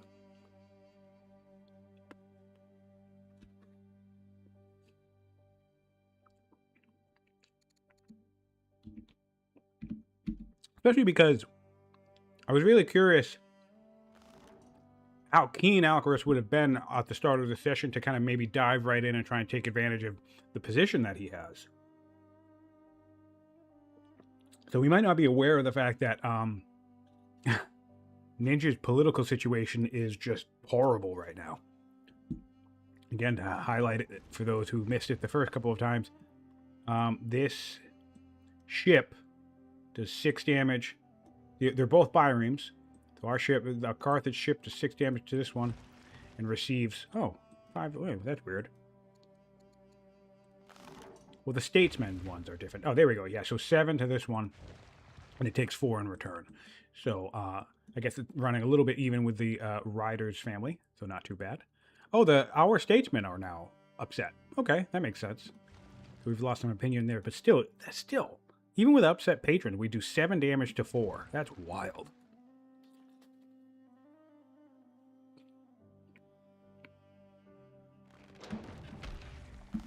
All right, Owner to fire. Make the move here. This is the type of moment where I would love to see a kill here with a couple of boats in the build queues. I don't know. I just love hiding ships in queues or units in general. It's always fun to have your opponent come in on you when they think they have an advantage, and then on the next turn, suddenly 3 units pop out of nowhere that they weren't expecting, right? I actually reclaimed the ocean one time by doing that. I had a bunch of ships in my build queues waiting to come out. I lured an opponent into an bay like this. Admittedly, I used cheesy workers to block them in there back when you could do that. But once their ships were in the bay and my cheesy workers blocked the way out, all of my ships started pouring out of my build queues, like every turn, just boom, boom, boom, one after the other, and I destroyed the majority of their fleet. So it's a really fun thing that you can do.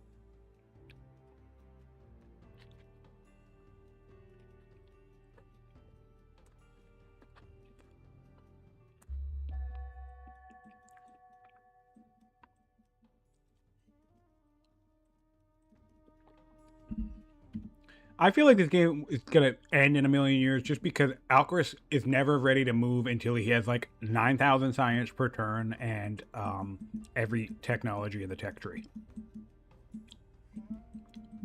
Which is another reason why Ninja needs to... We love to see vaulting coming out of Ninja, because Ninja's... That's going to force Alcaras to react. And in fact, if Alcaras is even checking the laws, right? Checking the active laws of his opponent, I would not be surprised if we see Alcaras get a little bit of a kick in his step as soon as he spots Persia kick on vaulting, because calligraphy, because I'm telling you, the time frame on that, the change in time frame on that is quite dramatic.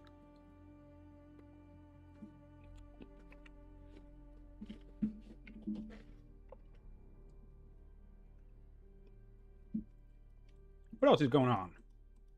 Got some scouts, got more boats coming out. Yeah, absolutely is this guy a who cares about gold player. He has a worker here. He has now built 2 mills, a lumber mill, and still sitting on pearls. He does not care about gold. He thinks gold does not matter. Oh man, I'm going to have to disagree with him on that.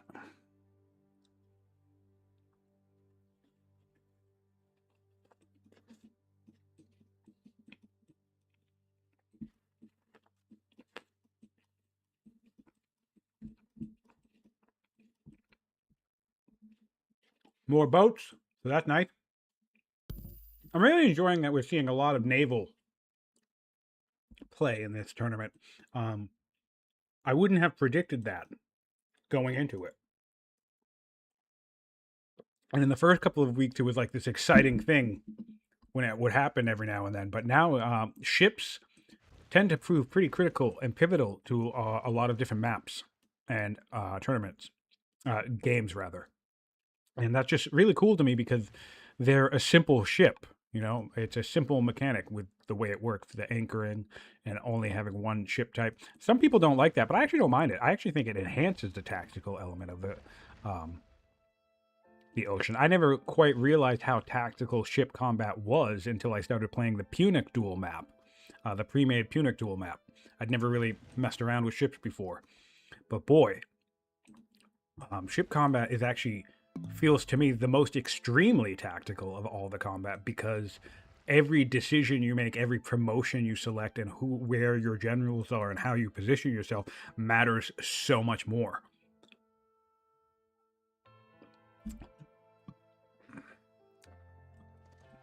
Now coming in.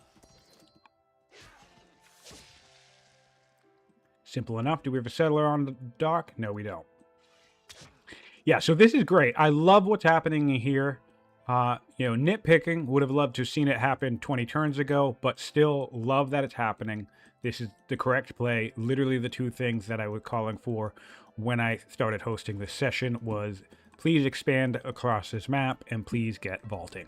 So both of those two things are now finally happening some turns later. And I think that's just going to really put Ninja in a helpful position, because you got all the other way to think of it is insurance, right? Because the onus is on Alcaras is to bust out and start taking back points. And because there's such a setup here, I think Alcaras isn't just going to have to win one battle. I think he's going to like take a city, and then he's going to have to like keep going for a little bit until we really reach that point where a player probably is stuck in a position of definitively surrendering. So what this is going to do, it's going to give him insurance. As Ninja is fighting to hang on to his border territories, he will be accruing more and more points in the back line, which will be shortening the length of the game for Alcaras. So I think this is a very, very strong play. I'm glad to finally see it happening. I apologize if I basically keep saying the same thing every 10 minutes about the whole vaulting thing. But also, we haven't seen a lot of games yet where this technology, with this particular technology and tactic, has happened to shine. And interestingly enough, for me personally, I just played a game where arguably like half of my strategy revolved around vaulting, and you know, it nearly paid off. So it's cool to see. It's cool to have this to talk about in this particular situation, and have it be in a situation where it's really going to have a meaningful impact. Because again, I think even the happiness boost bonus card, we'll definitely see him grab this. That's going to really, really help out his political situation tremendous amount. So it's just the right tech for him in the right situation.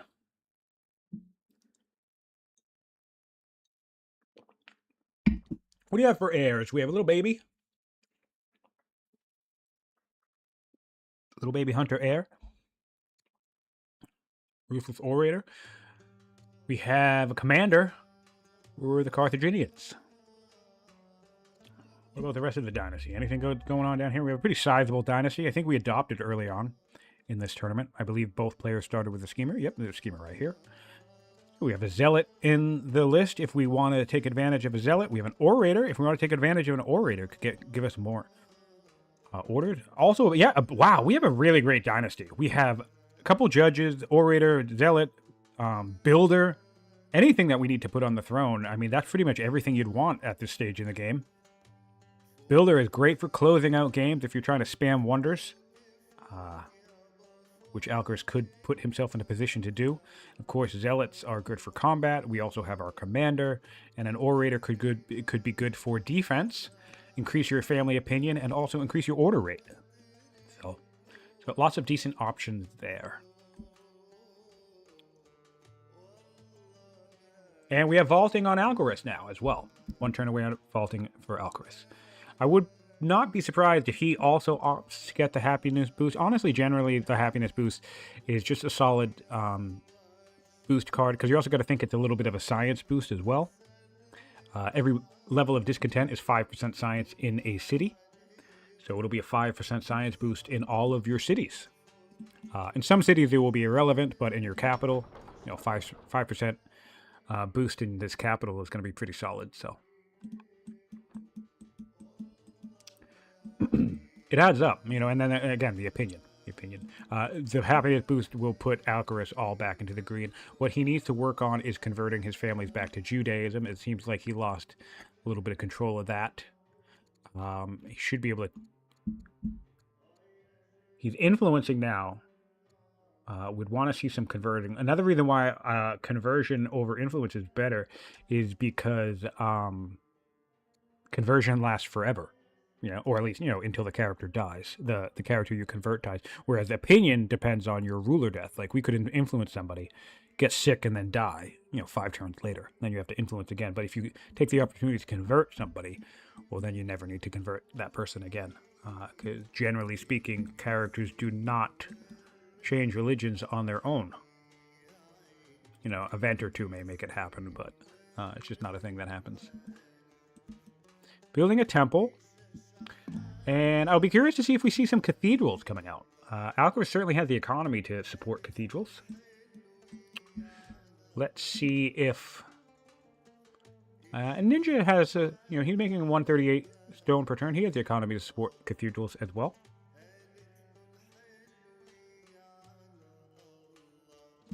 Cathedrals, temples and cathedrals combined both make really good order economy.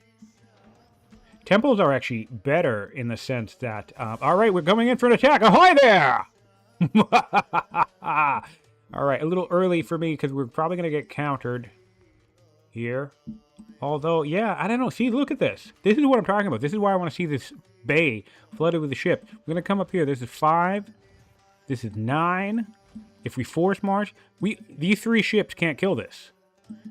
So that's the other thing. Even if we get all 4 ships, force march this guy, all 4 ships here to kill this, well, then they're taking onager fire. So how I would do this, do exactly what Alcaras just did, but I would be putting, we can't do it now because we don't have the orders, but I would fill each queue with a ship and have that rushed out. That way, if our opponent does come in thinking, oh, well, I'm going to kill your ship, he's going to get blindsided by another 4 ships.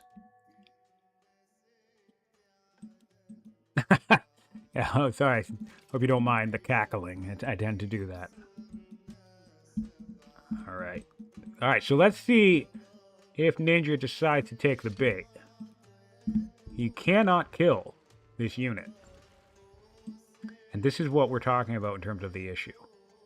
Like, it's very easy to look at this situation and think Ninja has complete naval dominance, but he doesn't. It's deceptive. And it's deceptive when you're playing, right? Like, I've been in situations like this where I'm like, clearly I'm fine. And then next thing I know, my opponent makes a bold move and I realize, oh shit, I'm not fine at all. Which is another nice thing about the game. I think opportunities get created. Let's check. 299 iron. So he's still selling about 300 iron per turn to cover his debts. Which, for those of you not keeping track, is pretty much exactly how much iron he's making every turn. So he's just choosing to use iron, which to me seems not the best idea when your unique unit, which is awesome, by the way. The Persian unique unit is fantastic. It takes iron. But you know what? On the other hand, if he wins this match, I think it will be a lovely testament to the theory that gold doesn't matter. I don't think you need to have thousands and thousands of income, but I definitely like to try and keep myself somewhat close to positive. That's gonna, his gold issue is actually going to change once you get that happening boost as well, too. Because a lot of that is plus 50 opinion. Sorry, plus 50% maintenance in cities. So we have a very large empire, right?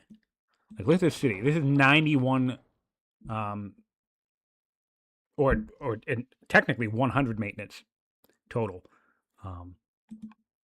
So that'll drop a bit once the happiness boost kicks in.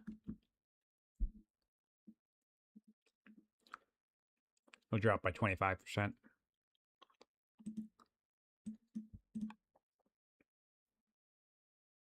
Cataphract archers in the region.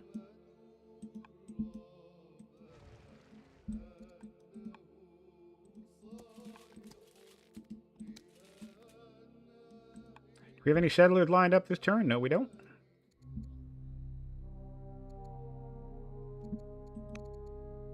And he did adopt Zoroastrianism, so the Zoros are a little bit happier, which is nice. We just got to get converting. He's not remembering to convert. He's rallying troops right now, which, I mean, not a bad conversion rate at all. Not at all, but I would really like to see some religious conversions. I think sometimes I mean, I get it, right? Sometimes you can look at this. Look at his family, right? All these pagan people. You can look at this and think, oh man, it's insurmountable. But what you do is first you look at how old the person is. She's 54. All right, probably not going to worry about her. But what you do is you start at the youngest one, 27, convert him. So that's 2 turns. Maybe 3, I can't remember. But we're going to go with 2. So then 2 turns later, you convert her. That's 4 turns. Another 2 turns later, you convert them, right? So that's about 6 turns, right? 6 or 7 if you miss a mission or whatever else, right? So now we have 3 and 3. We'll skip her because she or whoever was the head person there. I think I might have accidentally added them in. But anyway, point being, in those 6 to 7 turns, it's entirely possible that this character dies because she's 54. So if that happens, either one of the people you converted becomes the new head, and if they don't, well, then you just convert the new head. And if she's still alive, well, then okay, you bite the bullet and you convert her. And then the family converts. So that's the kind of thing that I'm talking about. In 10 turns, call it, this could get us another 1 plus 100 opinion in this family just by getting this family swapped over to this religion. And in those 10 turns, you can do other stuff, like High Synod, which would increase this even further. Two successful synods would get this to about 200, which would drop this, well, honestly, to about another 200, in addition to the full converting. So, always lots of tools to use, but of course, they can be easy to forget.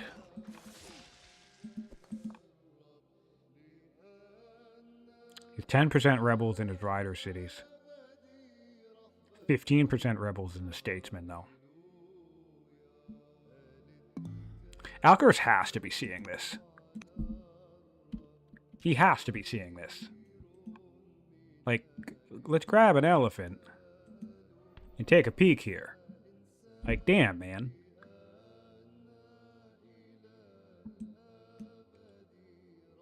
Oh, I guess our riders don't like us anymore. That's unfortunate. Oh, yeah, so we had a pagan issue with these guys, too. They converted. Yeah. Oh, yeah, you definitely need to get these back to, we need to be converting. Here we go. We're converting over here. There we go. That's one conversion. But don't forget, if you have metaphysics, you can double convert. Oh, we don't have metaphysics. That's why. Tisk tisk. Metaphysics is underrated, I think. I like archives quite a bit. High Synod is, I don't think people talk about this enough either. And then, of course, the ability for your ruler to convert people is actually often way more efficient than relying on the religious head to do it. Because you can't always get your religious head to be pleased with you. So, I think what it is that I don't think people realize that this is actually a very strong opinion management tool. They think about the archive and the science, which, I mean, is still pretty decent, but they think exclusively about that and not the fact that metaphysics is actually really, really good at helping you manage your opinion. Because you're going to get your ambassador here. An ambassador with High Synod and a little bit of gold in the bank can pretty much secure that you have really strong opinion all the time if you are ever having trouble with it. All right, so we did get a kill. We came in with some slingers as well. And this is why I would have liked to see Alcaras ortho rushing some goddamn ships. Because we could have had a big surprise here with 2 ships coming out of these queues. And look, this one ship, these are both statesmen's city. So this is 8 damage here, 7 damage there, and nothing else could reach. All right, so whatever. But you could lock it in and kill it next turn. And especially with more ortho rushing, right? So, oh shit! Sorry, that was funny.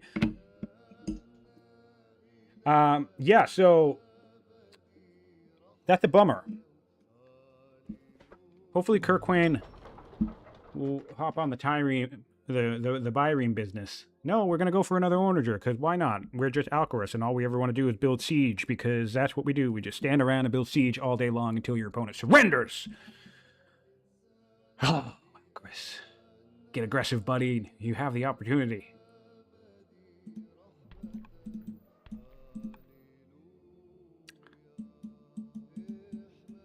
You guys know what I'm saying, right? You guys see this, right? Like, these ships are weaker. Even if he can come up and kill this ship. Like, imagine another 2 ships coming out next turn. Like, the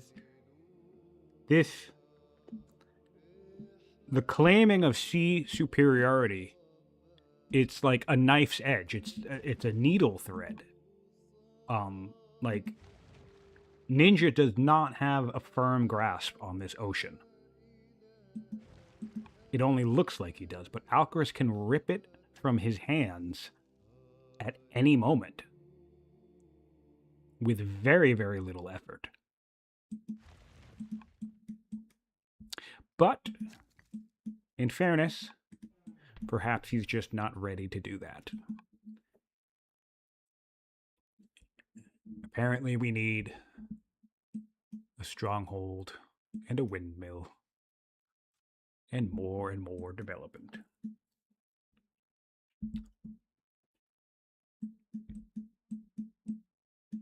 More onagers, more ballistas.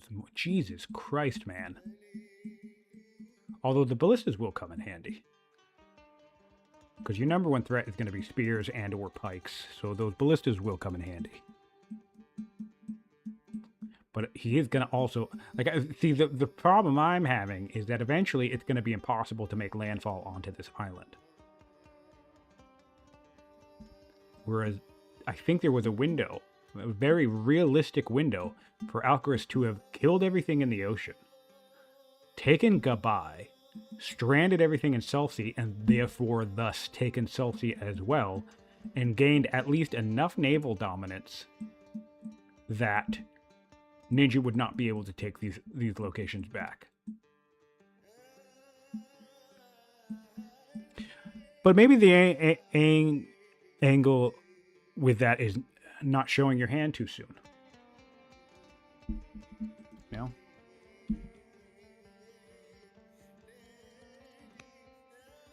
All right. Shit. I wanted to do the actual math on this.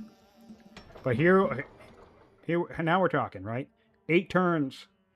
I wanted to go through the whole list. 8 turns to leveling up in this city. We have calligraphy. That's what I'm talking about here. Let's do the Ectobana. What did I say? Just a couple of turns ago, it was like 33 turns, right? 33, 34 turns, just 2 or 3 turns ago. Now we're looking at it, same thing. 8 turns. That's calligraphy. Over here, this was 0. 10 turns. No Odeons, no literature, no culture, no nothing. It's just immediate adoption of the law. We're getting an extra point coming in 10 turns. So now let's take a look at the whole list. Let's look at the clock for Alcaras. We have 45 points out of 65. We need 20 points to win as Ninja. Let's see first what wonders on the that we can build. Ninja could try to build the Colossus. It's going to be a bit of a grab for him, though, because he needs to get the economy for it. But in theory, he could grab the Colossus or the Lighthouse. So that's 4 points that are available to him. The Colosseum is being built, by the way. Alcaras did end up building the Colosseum. It's under construction now, so I do want to call out that before I get into the point calculations for Ninja. But let's break it down. 45 out of 65, and let's look at this. We get another point in 7 turns. So we'll do however many points we can get in 10 turns. 1, 2, 3, 4, 5, 6, 7, 8. 8 more turns in 10 turns. Raga is at 13, so that would be very easy to increase to 10 turns. That would be 9. 9 puts us at 54, right? Christian Holy Site. So now we're going to start from 54. Christian Holy Site is 2. Colossus and Lighthouse is 6. That puts us at 60. 5 points away. And look at this. 1, 2, 3, 4, 5. This is what I've been trying to say ever since, even when I was in chat while I was watching this, ever since Ninja took this city. My thinking has been all Ninja needed to do at that point was get to vaulting and expand to these cities and then hold the line. That's Ninja's win condition. If he can expand to these cities, hold the line, and build 2 more wonders, he will win in approximately... How long did it take to build the Colossus and the Lighthouse? 14, 15 turns? Well, we wouldn't be able to build them right now. So call it 20 turns. Ninja can win in 20 turns. And that is the clock we are now on. You don't get vaulting, that clock doesn't start. That clock isn't, because again, this city wasn't even leveling up in culture. It was zero. It was zero culture. This city was 33 turns away. So the clock is now ticking for Alcaras. It wasn't before, now it actually is. Alcaras has about 20 turns before Ninja wins. Assuming we can settle, and assuming we can secure at least a couple more wonders. But yes, as Aaron points out, he needs to improve his economy before that happens. We're getting coinage, so hopefully that'll help.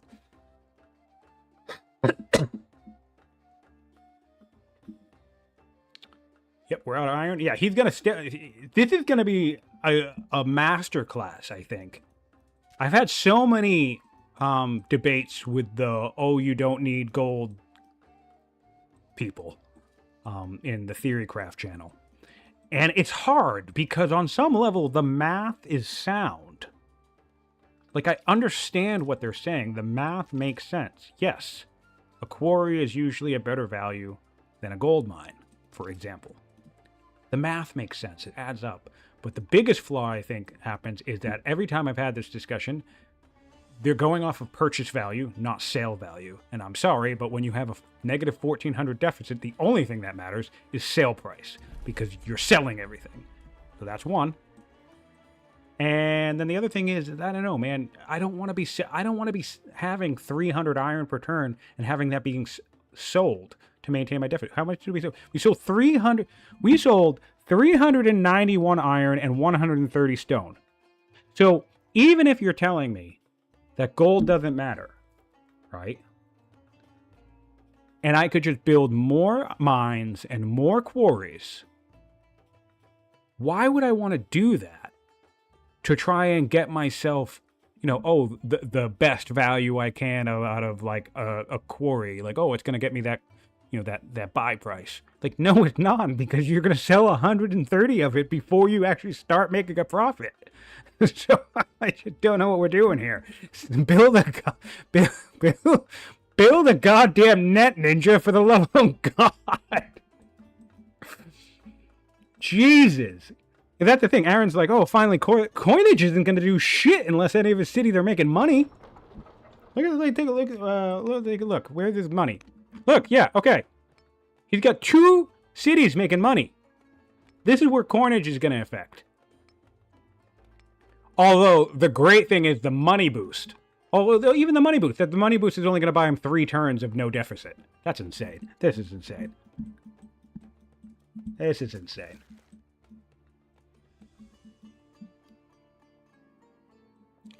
And it can work. You can float a deficit. I just don't think you can...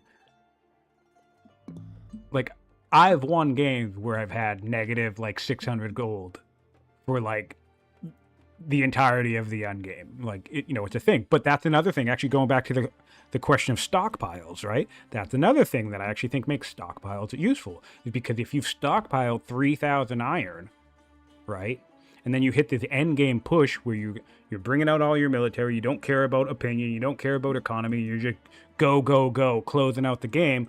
Well, then now when you drop to, you know, negative 600, negative 900 gold, and you're selling your resources, your economy doesn't stall out because you're sitting on a shitload of shit. So it's kind of like a 2-prong strategic analysis here where I don't agree with the people fully that say gold doesn't matter. I think it does. And I also don't agree with the people, Soren's actually one of those people, which I found interesting listening to his thoughts on it the other day, who think if you have stockpiles, then it's a waste. Because I think stockpiles, I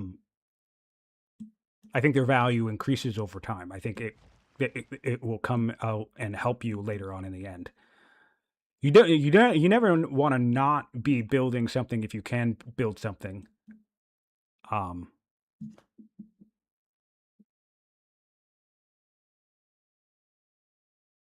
Yeah. Solver is saying, I wish Alcaras knew about the state of Ninja stuff. I'm scared he's just going to wait too long. I agree.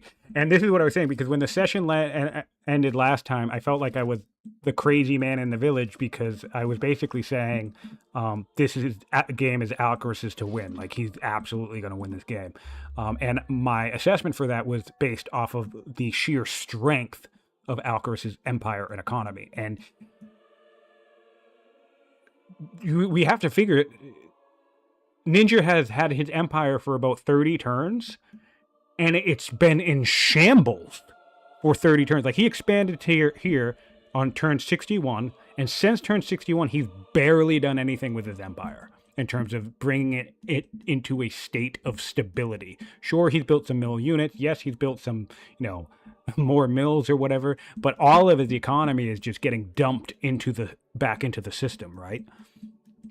So that was the thing that was making me think Alcaraz, as long as Alcaraz doesn't sit on his hands, waiting and waiting and waiting and waiting, he 100% had the opportunity to beat this game, which is going to be unfortunate, because if Alcaraz does lose, and buddy, when you rewatch the commentary and you get to this part, if you have lost at this point, my apologies, because if you do lose, this is going to be why. It's because, again, you don't have the knowledge. Alcaraz does not have the knowledge of what Ninja's doing, but he can infer some of it. He can infer some of it. And he can also look over here and realize that the calligraphy timer is now on. So an opportunity to go soon. There's reason to test the waters. And I think the biggest thing for me is just looking at the difference in damage. Look at this ship. This is a fortified ship. My ship does 7. How much would it do on the counterattack? 4. I could walk up to this thing, this fully fortified ship, and just eat the counterattack and still come out on top. That's the type of thing that tells me you gotta ortho rush a handful of ships into the ocean, chop off Ninja's legs, right? Get rid of these anchors, take these 2 cities, and then you just delete 15 to 20% of his army, take back some key strategic positioning, and I guarantee you Alcaraz would have no problem clearing the top half too. And then, at the very least, at that point, if nothing else, if it doesn't win you the game, that at least stops the goddamn vaulting clock, which is going to ramp up. We just saw a comment on the Rebels. I didn't catch it because I was rambling, but hopefully if chat pops up, I think Alcaraz did just make a comment about Rebels and Celsi.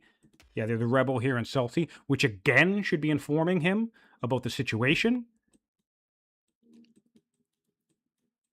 And, to his credit, he wins games, right? His caution pays off. I mean, because I'm the exact opposite type of player. I think, I'm not saying this to suggest that I'm like any better than I actually am. I actually think I'm not as good as people probably think I am. But I would say, sometimes I get the feeling, rather, whether it's true or not, that my boldness, my aggression, my decision-making costs me games more than it does, winning the game. So, and that's the real trick with this game, is that you can try to make a bold play and it can backfire so monumentally that it's not even that your opponent played better than you or did a good job and won the game. It's that you misstepped or miscalculated so badly that it can become almost impossible to recover. Aaron let us know. Aaron said that the Rebels could be helping him by blocking an attack. Well, that's not the thing that you want to be saying, Ninja, because, oh shit, more Rebels! Oh, they're definitely blocking an attack now. Holy shit. All right, 2 more Rebels. Oh, and Alcaraz made note of it. That's funny. That is funny. Yeah, so Alcaraz has to know that Ninja's not having a good time. And again, I want to emphasize, we're seeing another rally troops here. I don't know if it's the same rally troops as before, but Ninja could be taking steps to rectify this. Rebel Mace, yeah. My least favorite Rebel unit is the War Elephant. The Rebel War Elephant has got to be the most annoying Rebel in the game.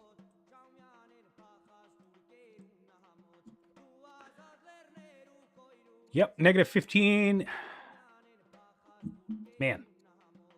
Yeah, so, I want to emphasize, and I think this is one of the things that can happen to Ninja. We all know he's a phenomenal player. He has absolutely destroyed the elimination bracket. Game after game after game. He lost his first game in the tournament and then gone gone on to win 6 games in a row. I think it's entirely possible that could end up being one of the highest win records, even if he doesn't become the tournament champion. So he's obviously a good player, but one of his weak points is that I think he gets a little tunnel visioned, or like, kind of like me missing the Grove resources all game. I think sometimes you end up in these situations where you miss something and you just plumb forget about it, right? So in this game with Ninja, I feel like he's forgetting that he can convert his families.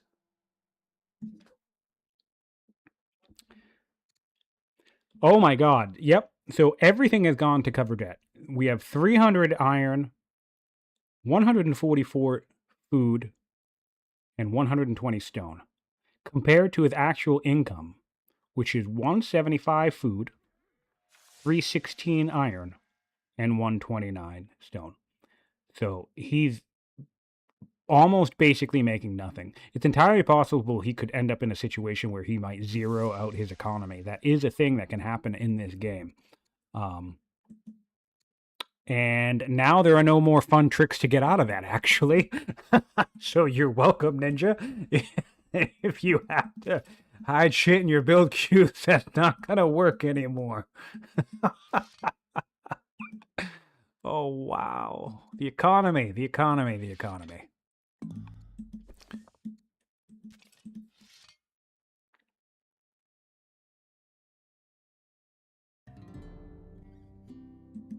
Bone dice.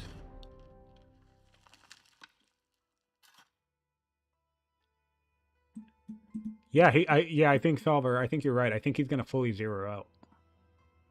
We're certainly getting close to it. So what do you do in this situation, guys? Who wants to know what you do in this situation?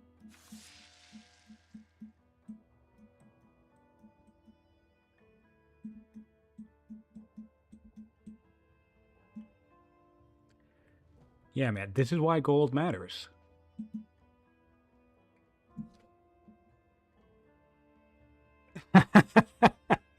Yeah, you're welcome, buddy. I mean, what's funny is I pointed that out years ago. I did in 2022 or 2023, I did a very long page about the whole hiding resources and build queues. And back then, everyone was like, it's fine. It doesn't matter. And then lo and behold, years later, I do it in one tournament match. And immediately they're like, wait, that's not right.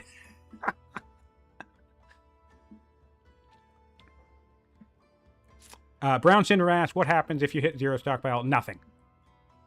You just stay at 0. You sell whatever you're able to sell at any point, and then that's it. The issue becomes is that becomes incredibly difficult to dig out of that. So, what is the way out of this? Well, we do have coinage coming out, so the gold boost, as pointed out in chat, is going to give us a reprieve here, but honestly, only about 2.5 turns. So the other thing that you want to do is you want to run around, chop a bunch of forest, as many as you can, but what you want to do is you want to chop enough that you are not stockpiling them. So what I mean by that is, let's say we have 0 wood right now. It's actually increasing because we're chopping some. You want to chop these 2 forests and then build 2 pearls.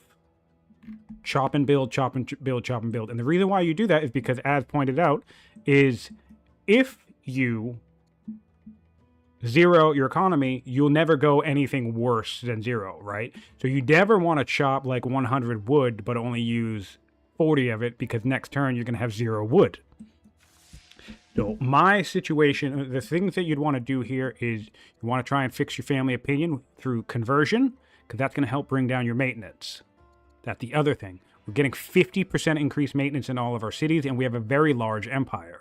So that's a very, very taxing thing. Getting this opinion squared away would be a huge thing. We have coinage. So the 2 things that are also going to help us are the happiness boost. That's coming up soon. Next turn, we'll see the happiness boost. We'll make note of that change when it happens. We'll have the coin boost. That will be good. But I'd like to see him. He's got to just... I know it's late in the game. It sucks to build, like, a set of pearls on turn 90, but I feel like on some level he just has to bite the bullet and do it. Have every worker build a set of pearls, and suddenly that's going to drop by like 300 gold.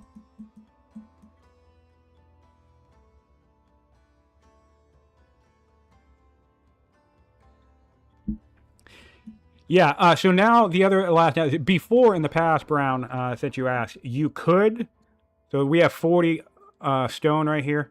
You could put in a forum and put in an archive, right? And then technically that stone is safe in the build queue. So that's a trick that I used to do often if I would ever run into the situation, because sometimes I kind of intentionally drive my economy this bad because I try to end... I don't do what Alcaras does. I don't just economically develop myself in perpetuity. I get myself to a point where I think I can end the game, and then I try to end the game. So what that often means is if you end up failing to end the game, which has happened to me, is that you end up on the other side of that with a freaking dreadful economy because you poured absolutely everything you had into trying to end the game. So what could you do in the past? I'd take my 40 stone and I'd buy a quarry, buy an archive, and I'd leave them in there because the zeroed out economy thing that Solver was just talking about didn't take your resources out of the build queue. However, since I'm a lovely guy who went on and demonstrated that little trick quite nicely in one of these tournament matches, Mohawk was very kind enough to patch that out. So now it will even steal your resources directly from your build queues. So you're welcome, everybody.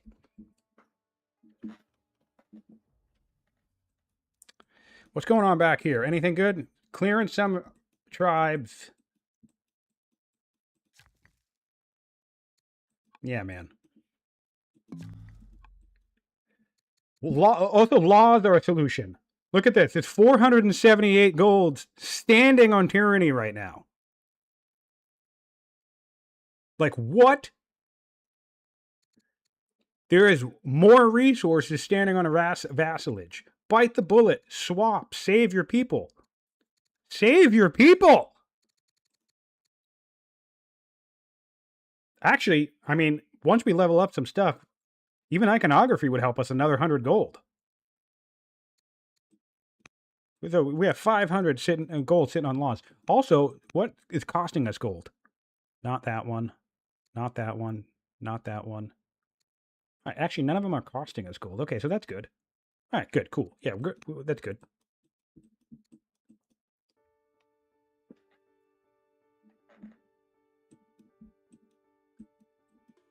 A bigger debuff to have. Yeah, that would absolutely be an extra kick in the teeth, that's for sure. Yes, centralization giving inside, and let's do a check on that. I want to do a comparison because centralization seems like it's a low science generator, and it is, but it actually scales higher than you might think. What am I looking at? I'm looking at loss. Alcaras, on the other hand, is making 14 science per turn off of his centralization. This can get as high as like 20 or 30 science if you have a good enough governor, because this science scales off of governing. So because he has... Oh, he doesn't even have a good governor. Wow, actually, yeah. He doesn't really have any great... Oh, he could get another 26 science. All right, so but now Alcaras is at 262 science per turn. So let's do a recap on our science rate right now. Look at this. Alcaras doing Alcaras things. And leapfrogging ahead. Jurisprudence on the table. Oh, and we're going for it. Nice. Okay. I feel like it's probably a little overkill at this point, to be honest, but that's a very Alcaras thing to do, so fuck it, I guess. Why not? Oh, I apologize for swearing. I'm trying to swear less. For those of you who have kids and shit. He said, as I swear immediately after apologizing for it. Feels wild to not be in tyranny. Yeah, I agree. If you're, I mean, but 26 science in Ninja's case is a fair amount of science. Is that 200 science per turn? 26 science of that? Decent amount. And again, you're against Alcaras, so you know. I mean, I wouldn't be surprised, just like I was saying, some of the assumptions that Alcaras could be making about Ninja. If I were playing Alcaras right now, I would be operating under the assumption that Alcaras has like 500 science per turn by now. Because... Ooh! Aaron, I like your thinking. So Aaron in chat suggests maybe jurisprudence is not for guilds and is instead for a good old-fashioned elites, which is a very, very good law, by the way. Guilds was buffed in the last year. It wasn't as good as it is now. So elites was usually the go-to, and now I feel like elites doesn't get talked about enough yet. But you can stockpile your orders.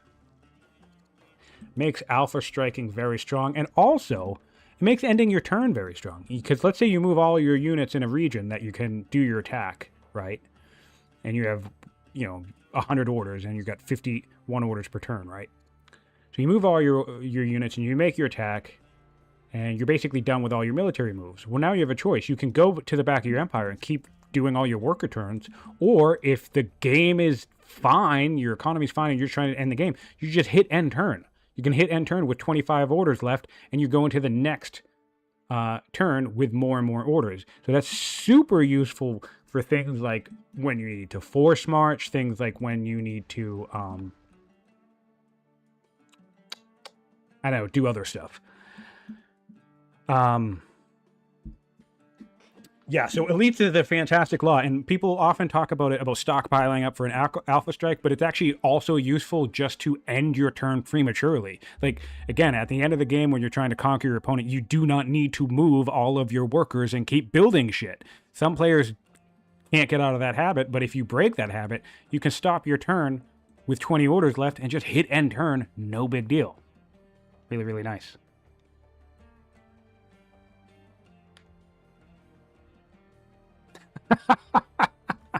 All right, we do have the happiness boost coming online. So we'll keep an eye on the drop of his maintenance, his income rate, because that's going to be a nice boost to our empire. The rebels in Celsi are just having a fantastic time. We also have a raid coming in. In fact, there's a raid already here. So we have more raiders coming in.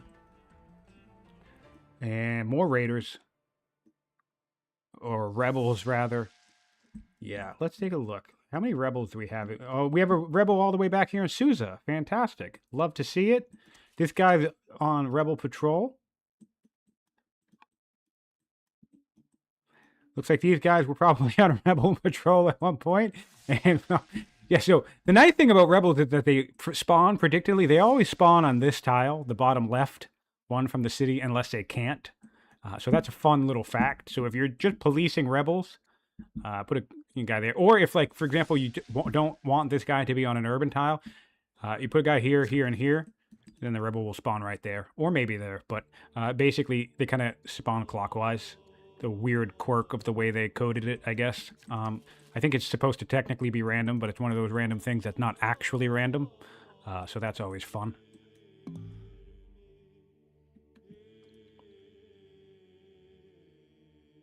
You can build a windmill on a sand dune, yes, if it's a hill. Hill and river override any terrain restrictions. So even if you're in the middle of tundra, snow terrain, and there's a river or a hill, you can put a mill on it. So that's something to keep in mind.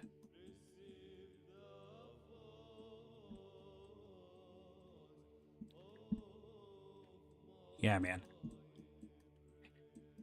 And this is the thing. It's like Alcaras is going to need to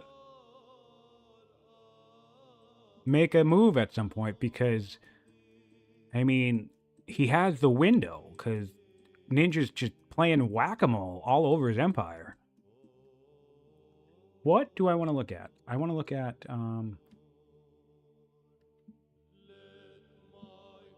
yeah. We actually have 1, 2... 3, 4, 5, 6, 7, 8, 9. Oh, wait, no, I'm doing that wrong. My bad. Hold on. Doing that wrong. Doing that all wrong. 1, 2, 3, 4, 5, 6, 7. We have 7 levels of discontent increasing in the next 5 turns for our boy Ninja.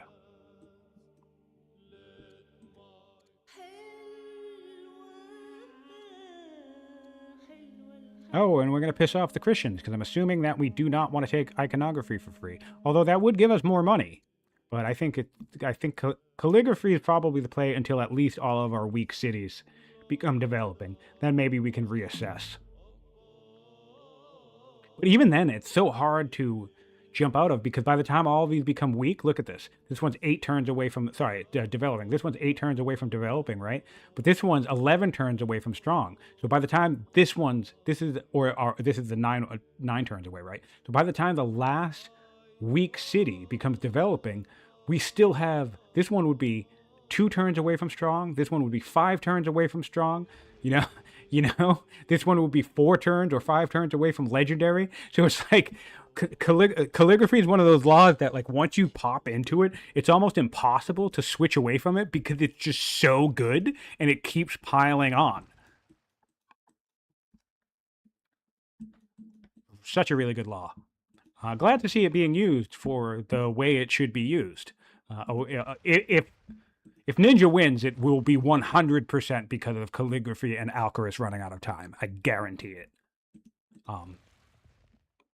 I don't think there's any point or stage at this moment in the game where Ninja reaches a point where he's able to aggress and break into Alcaraz' position. This is a game where Alcaraz needs to break out and start taking territory, taking points, and basically defeat Ninja in the field so definitively that Ninja is forced to surrender and which could happen because he could collapse under the weight of his empire, right?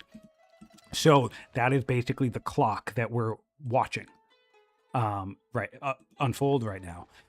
So, I think calligraphy is going to be a game-defining law for Ninja. It will absolutely be the reason he wins if he wins. So, clutch grab on him. Question is, how many statement cities do we have? 7 states, 6 riders, 6 hunters for the Persians. And over for Alcaraz, in case we're curious, significantly less cities, but we have 6 statesmen, 1 traders, love to see it, and 2 riders. I absolutely think that's the correct play. One of those nice things about families such as traders, you can even do this with champions if you want. Patrons is very good at this. There are some families that you can get away with just utilizing their capital. And the luxury that extends to you. Look, we still have strong opinion here. Very strong, happy opinion here. And the luxury that affords us is to spam higher value families or more better utilization families. Like, having a bunch of riders could be useful. Having a bunch of statesmen, it goes without saying, that's useful. So yeah. And yes, that's correct. It's well over 100 opinion that's going to be restored from the happiness boost, Solver. Per family, even.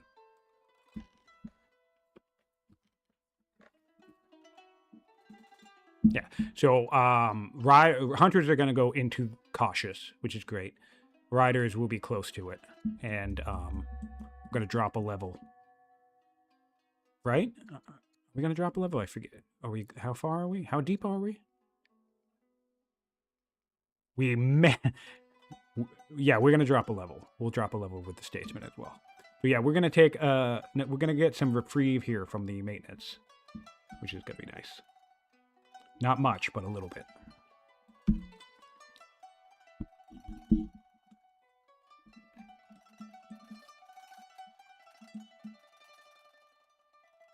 Drives me crazy. Building a range. Library. That makes sense. So he did the whole judge upgrade thing. He built a library here, put a specialist in it, then upgraded it all the way to university to get his elder philosopher. If you're not following me on that, I'm going to lay it out real quick. The judge ruler allows you to upgrade improvements. When you upgrade an improvement, if there's a specialist in the improvement, it upgrades to whatever is the max level of that improvement. So what we did, a quick rundown, is Alcaraz built a library, then he put an apprenticed philosopher in there. Then he used his judge ability to upgrade it to an academy, which put a master philosopher in there. Then he used the upgrade on the next turn one more time to bring it to a university with an elder. And he did this again. He built a library, put a specialist, upgraded it to academy, and now he's building a library. That little micro dynamic allows him to build each one of these relatively cheap. Actually, it's not really resource cheap. The resource isn't why you do the savings. It saves you time, for one. And then the other thing is it just saves you build queue. Because rather than building an elder, a master, and an apprentice, he built 3 apprentices, which is cheaper and quicker. So that's always nice.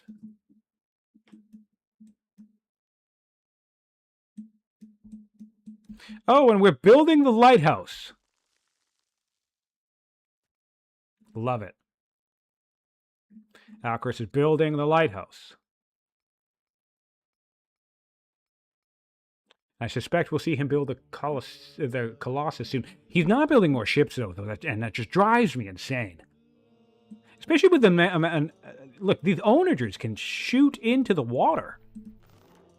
You could start piling ships into this bay, and there's not a... You know what he's probably doing? He's probably waiting until he gets a better class of ship and just chooses to rush those. Has he been rushing that much? No, not really. That makes sense, I guess. But again, more waiting. I think he would have already been on this island by now, in this session. Colosseum, yep, it's 12 turns away, yep.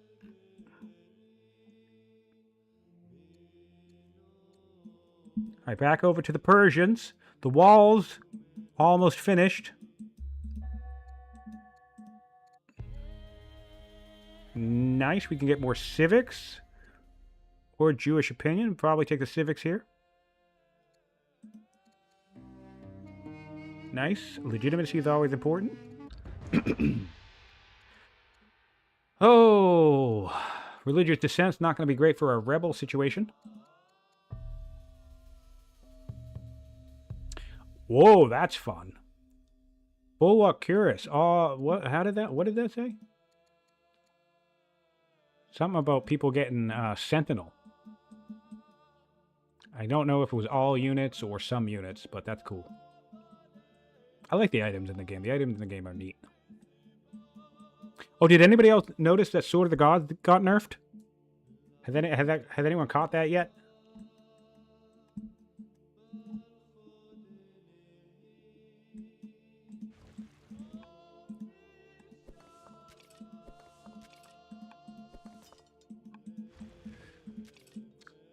Pretty sure. Pretty sure it has. I think it can break now. It could break before, but I think it broke in only specific situations. I think it only broke when I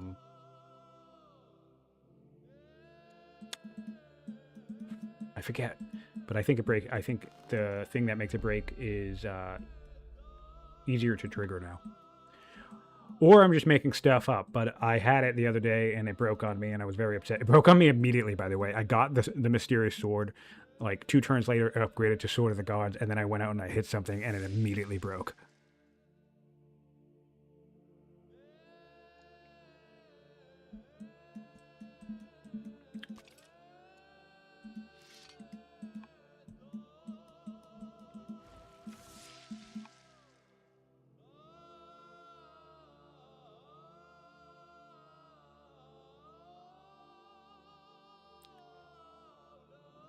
Units adjacent to the wearer of the bulwark get Sentinel.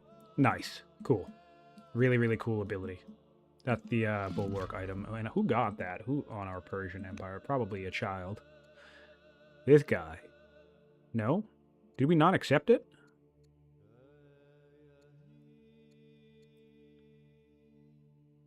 We must not have, because you normally get that from exploring.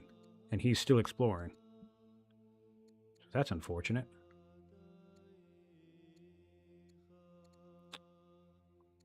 All right, well, guess we won't see that come into play.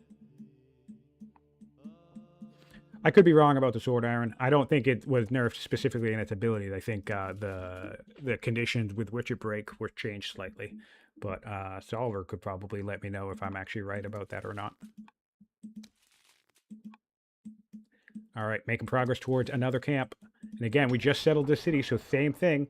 We get 1 point from the city, 10 turns because of calligraphy, another point coming in. So tick-tock to Alcaras. 1, 2, 3, 4, 5, 6, 7, 8, 9, 10 points coming in 10 turns, bringing us to 58. A few turns after that is going to be 59.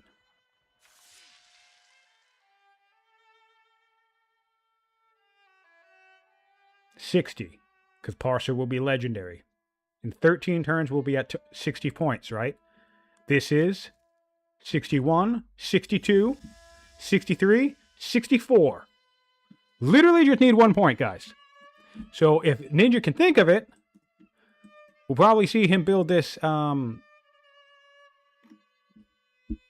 religious wonder soon. And there you go. He wins the game. Very easy win condition. For Ninja, anyway. He made the exact correct play. Rushing across, securing this defensible territory. His only hiccup was he did not notice the vaulting, in my opinion, anyway. I mean, maybe he did do it the correct way, because I think he got, no, he didn't get coinage first. He got so many other weird texts for, like, he got composite bow. Like, I feel like he doesn't even need composite bow. Which is, I know it's wild to say, but he got battle line, right? He doesn't need battle line. Like, he doesn't need any of this shit. So, I think his only hiccup is he should have gotten vaulting way sooner, because this clock would have been started ticking 10 or 15 turns ago, and Alcaras, who's waiting and waiting and waiting, would have less and less and less time. And I do suspect that Alcaras is aware that vaulting is, that calligraphy is on for his opponent. So he should know, and he has eyes down here, right? So he should know that he's on the clock here. He's got to move. He's got to move. I suspect, unfortunately, we probably will not see it this session. They have scheduled 2 sessions for the weekend. I don't think I'm signed up to comment on the last one, but I will put myself on the sheet. In fact, I could probably do that right now. Take a second, do that right now. And where are we at? Where that? Anybody doing it? Nope. All right, yeah, so I'll put myself on that. All right, cover that tomorrow if this doesn't finish today.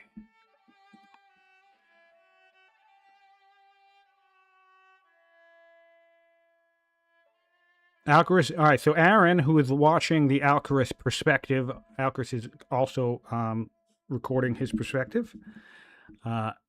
Aaron is informing me that Alcaras appears to be mumbling about his need to break out and that he's on the clock. So yeah, as I suspect, he is aware of the vaulting. He is aware of Persia settling more cities. So he would be aware of the fact that, because again, you can do the math very simply. If you know the game, it's very simple. I believe it's the same time tomorrow, Ignatz. It's very simple math, because since again, it's 100 culture to get to developing. Even as you're being the opponent, Alcaras can know that this city right here is 1 point. And as soon as he sees it settled, he'll know he has 10 turns before that becomes a second point. So Alcaras can go around the map. He has a scout here, and he can basically count 1, 2, 3, 4, 5, 6, 7, 8, 9, 10. Like he can do the count that we're doing just because basic math, right? He can look at the other thing he can do.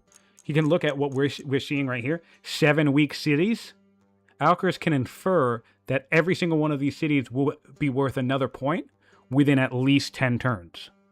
Sorry, not even at least, at most 10 turns. Some of these are going to tick over way sooner, right? So this is the type of thing that you're thinking about now in Alcaras' position. You can say, all right, well, this is 7 points. Call maybe half of these leveling up. That's 11 points. That puts our friend Ninja at, oh no, 59 points, right? So Alcaras can do this math right now himself in real time.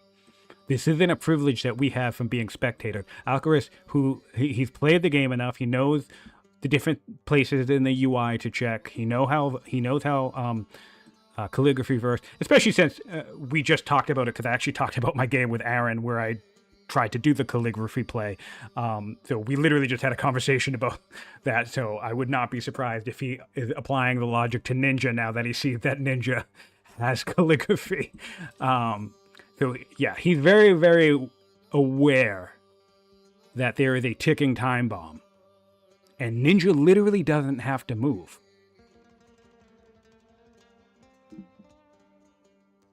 That's the other thing. The ball is in Alcaras' course. Ninja can just sit and wait and win.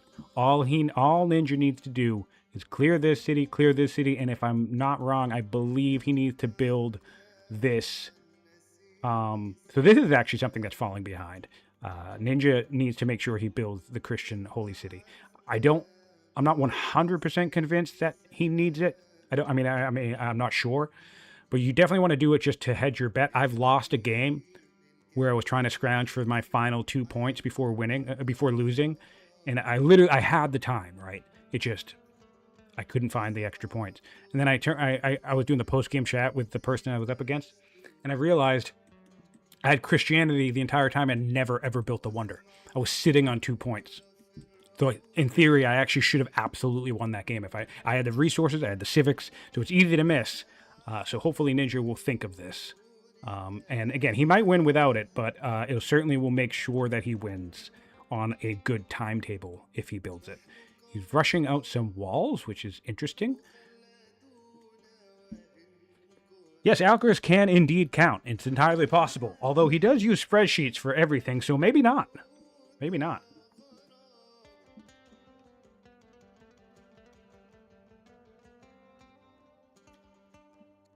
Yes, the family opinion difference is going to be huge. We're going to keep an eye on this happiness boost. We're at 1,200 gold now. Negative 1,200 gold deficit for the Persians now.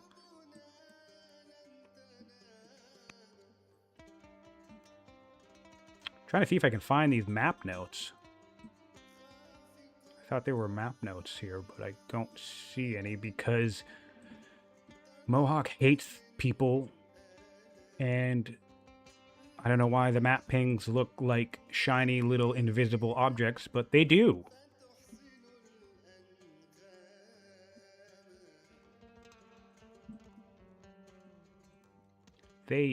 There's one. It's like, how the hell are you supposed to see that? Oh, because it sparkles every now and then? Is that it? It's just because it sparkles every, 5 seconds? 2 seconds? I hate those things. One time I didn't even know those existed, and then I, complained and said, oh, hey, maybe we could use this thing to mark the map. And someone was like, oh, well, those things exist. And then I used them. I'm like, if you're Egypt, you can't even see these things. If you're Babylon in the jungle, you can't even see. I hate that there's a color of the nation, for starters. And second of all, half the colors you can't even see. Or maybe I'm just colorblind. I think I'm colorblind. I think the more I rant about this game, the more I realize I'm probably colorblind. All right, coming on over to... Oh, wait, are we going to Alcaras? Yep, Persia. All right. Wow. All right, so the gold situation didn't change at all from the happiness boost. But look at the opinion. The opinion did. And this goes back to what I've been saying for a while of converting the families. Now we're cooking. You convert this one, and you'll have this one in the positive. Or at least cautious. It's really, really good. And this goes back to what I was saying earlier in this same game, right? Because about opinion being the solution to happiness, right? Because if we look at discontent in the 100, this is negative 460 opinion from discontent. Another negative 95 from citizens. Another negative 140 from missing luxuries. Okay? You add that all up, and that's like 700 opinion. Right? Negative 700 opinion. But yet, if you actually look at the family itself, it's 300 in the positive. So, I won't go over the whole spiel again, but worry less about the actual value of discontent and bringing those down in the city. Slow it down if you can. Freeze it if you can. Great. But the solution to discontent on the opinion in the political field is family opinion. This is what you're looking to improve, because you can tank several hundred levels of negative discontent. Negative family opinion in these cities, in these families, as long as you master this opinion game. All right, 1 turn away from land consolidation. So basically, yeah, 90 turns. Why do I feel like I literally just played this game against Aaron. Like, almost the exact same. Although I guess Alcaras didn't go for jurisprudence. But I ignored land consolidation all game on a solidly strong land consolidation map, and I just rexed hard and went to vaulting. Although Ninja's position is far more defensible than my position was. Still, that's kind of funny. It feels very similar to me, and it looks like it will hopefully pay off in Ninja's favor, or hopefully not.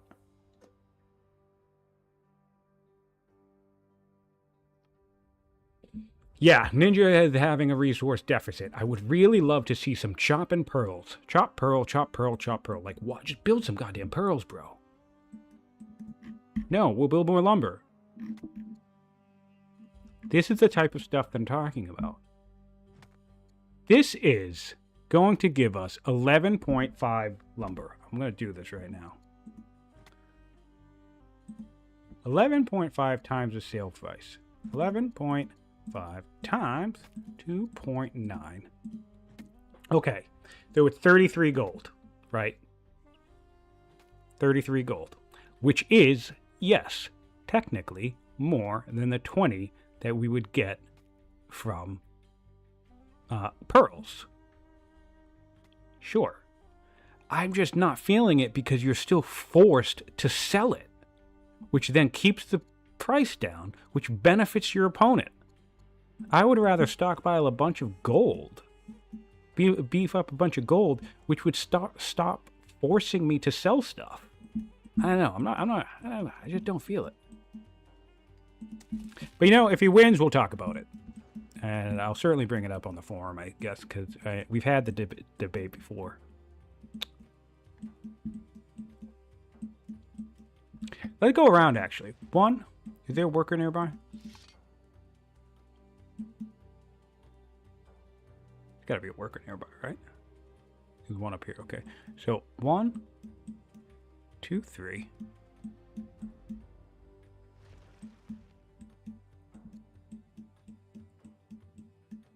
4, 5, 6, 7, 8, 9, 10. All right, let's call it 10, assuming I missed one or whatever, but 10. So in 3 turns, he could chop another 200 gold off that deficit.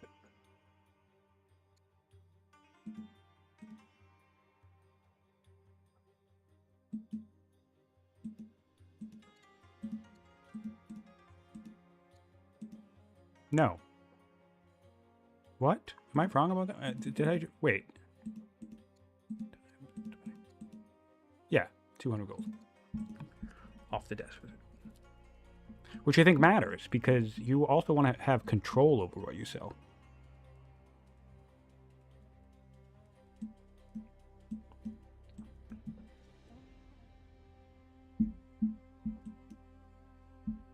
I mean, that's the other thing. If you're going to do this, then I would say it's better to manually sell. That way you can control what your stockpiles are. But he's selling so much by force that he can't even do that, I don't think.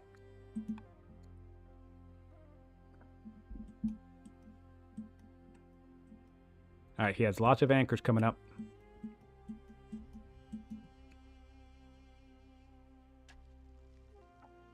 Wow, Alcaras, I feel like you missed a window, man. I feel like he had a real shot here.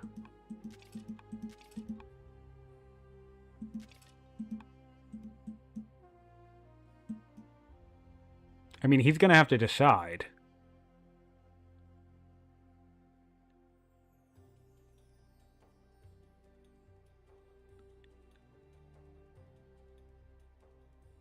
Because in 13 turns, Ninja goes to 62 points. 63, 64 from this city. Ninja will be 1 point away from winning in 13 turns. He needs to build this holy site. Oh, he's building a Christian disciple. There it is. It's right there. He should rush it, to be honest. There you go. So a holy site is 8 turns to build. Actually, even if he doesn't rush it, that's 5 plus 8. It's 8 turns to build the holy site. That's 13 turns. Ninja wins the game in 13 turns. That's it. 100%, nothing stops it. Ninja wins the game in 13 points. The ball is 100% on Alcaras. There is no other critique. There's no, I mean, assuming that this disciple is coming to build this wonder, and assuming that Ninja's going to come clear this and settle this, there is no other critique, there is no other observation that we need to make about anything that Ninja could do, anything about his play. Yes, maybe he could build forts. Yes, he could get his economy or his opinion in line to better weather an attack from Alcaras. But at this point, at this stage in the game, Ninja has won the game 13 turns from now. All eyes, all onus is on Alcaras to prevent that from happening. Step 1 is to take 1 city. As long as you can take, and speaking from experience, by the way, as long as you can take 1 city, that pushes the clock back. And it becomes harder and harder for the person who's trying to run out the clock to run out that clock. Because 1 city gives you time enough you need to take a 2nd city. And if you take a 2nd city, you can get that 3rd one. And I feel like if Alcaras gets 3 cities off of Ninja, then I think Ninja will lose this game. That's my prediction. Alcaras needs to... Ninja's going to win mathematically, this isn't even a prediction. Mathematically, Ninja will win it in 13 turns. So, Alcaras needs to take at least 1 city in those 13 turns to buy himself more time. Beyond that, he needs to keep going.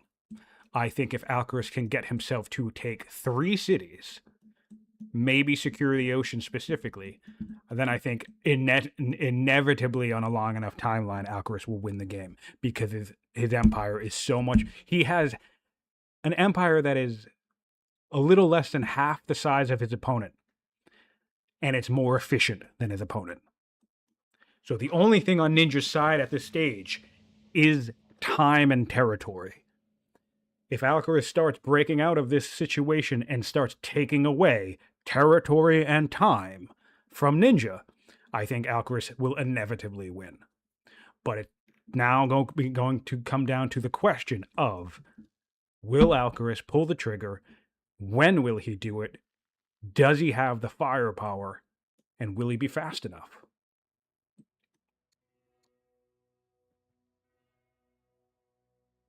He can't... There's 10 turns on the Colosseum. One thing I would worry, you cannot wait for the Colosseum. If Alcaraz is thinking, oh, I'll wait for the Colosseum, he loses. Unless he can literally take a city in the 3 turns, which in fairness, he has a shitload of firepower in the area. So it's entirely possible. Celsi is vulnerable. But if he can't take a city in 3 turns after the Colosseum is finished, Alcaraz will lose. Oh boy, we're going to see some real fighting soon. Or maybe we won't. Maybe Ninja will just do everything he can to throw as much stuff in the way of Alcaraz and just... Because, like, this is a tight fit. Ballistas will help, but still, it's a tight fit. We have triremes now. Where are we for Alcaraz? No cartography. Still no metafix, by the way. No cartography. Okay, so let's take a... We've talked about the opinion difference between our people. So now we do 4 damage to a trireme. And the triremes do... Whoa. Let's take a peek back at Alcaras.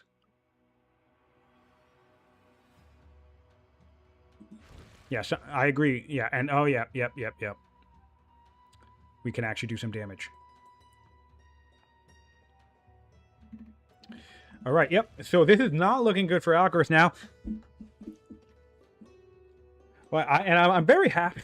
I feel less bad about spending a solid 20 to 30 minutes ranting about vaulting and its importance to this match, because now that Ninja actually has it, I think it's really demonstrating why. So it's going to be the clutch play here. It's because that's the other thing about this. There's nothing you can do to stop it. That point generation, like Ninja's getting 12 to 13 points inside of 10 or so turns, and there's nothing that you can do to stop it. There's no mechanic to slow it down other than to just start attacking and take your territory. It forces your opponent to aggress against you, which is great because it means they have to aggress against you whether they're able to or not, whether they have the technology that they want or not, whether they have the position or the orders or the economy or the opinion.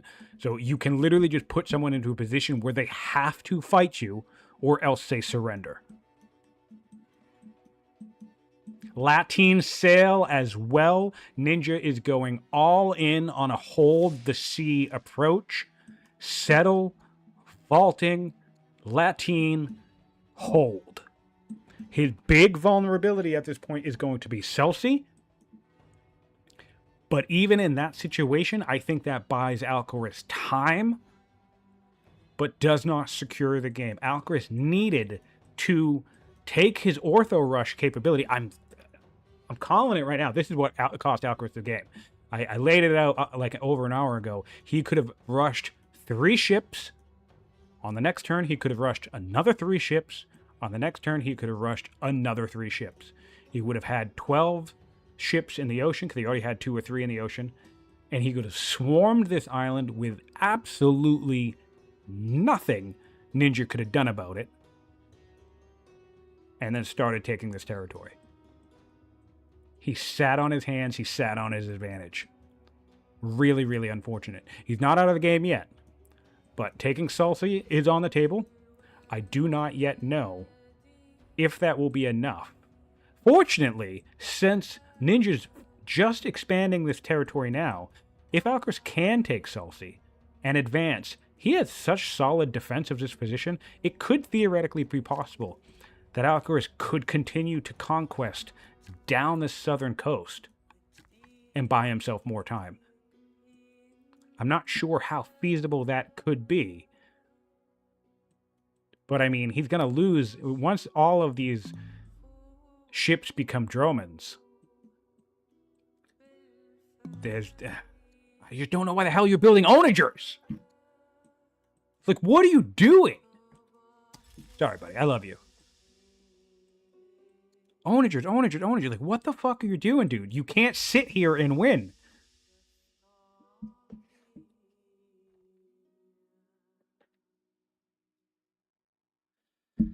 Ugh. Well, that's fine, because I predicted back in like November that Ninja was going to win this whole damn thing anyway, so I'm rooting for him. I have no shame about it. I think this one, in fairness, I think this was a sloppy win. I think he did everything right up to this point in the island. Flawless expansion.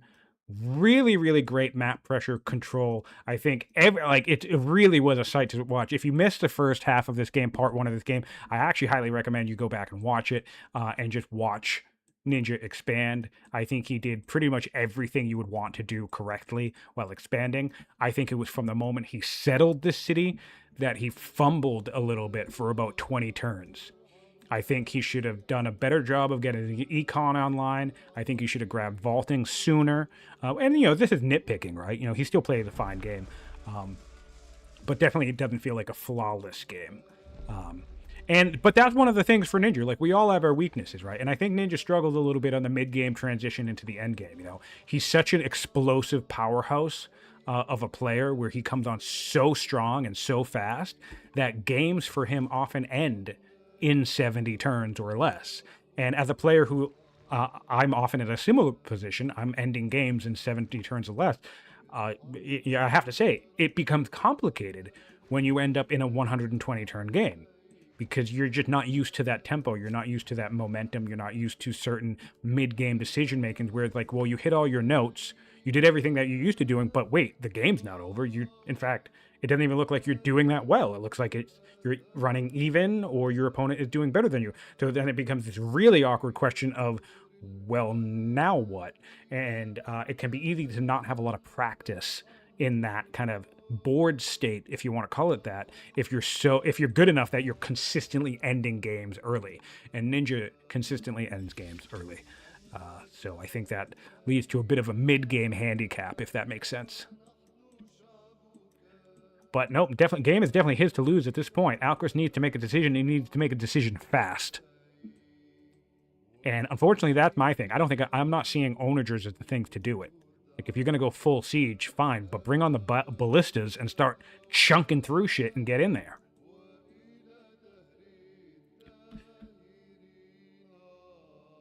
I worry. Yeah, and we're also on jurisprudence. So yeah, Aaron made the point. So hopefully we'll see a stockpile for an alpha. Jurisprudence, 1 or 2 more turns, and then go time. That sounds about right. Happiness boost in the meantime. Happiness in the draw pile. Get a little bit of extra opinion on our side. Jurisprudence. Tick off happiness. And go. For jurisprudence, I mean elites. We're going to go for the elites, the stockpiling law here. Also give you a solid extra 2 orders per turn. Which, speaking of vaulting, ironically enough, elites kind of combos with calligraphy, because if you do calligraphy in a cathedral play early enough, you can end up with a surprising amount of legendary cities. I've had as many as 12 legendary cities in 120 turns, which is just absurd. You do not need that number of 11 cities. But I just think it's fun because then all of a sudden, elites becomes a 24 order per turn law, which is just insane.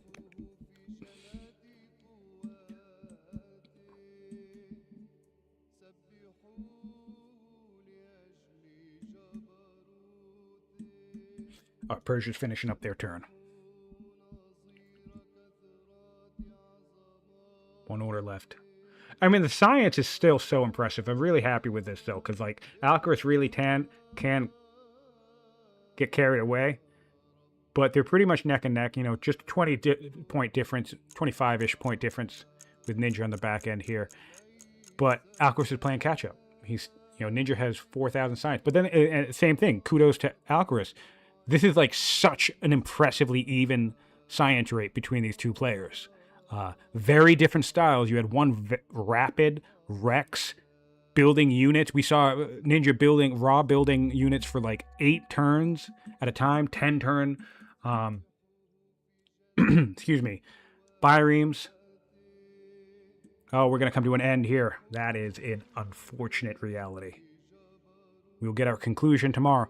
But then on the other hand, so Ninja with the Rex strategy, and then Alcaraz with the tight, eco-heavy, strong, economy strategy, and yet both players neck and neck on science, at least, all game long. Of course, if we look at Alcaraz here, this economy is booming. We have stockpiles of 2,000 wood, over 4,000 food. We're making well over 100 income per turn on every resource, over 300 stone, 300 wood, 800 gold per turn. We just had a stock, but we just spent some gold, not sure on what.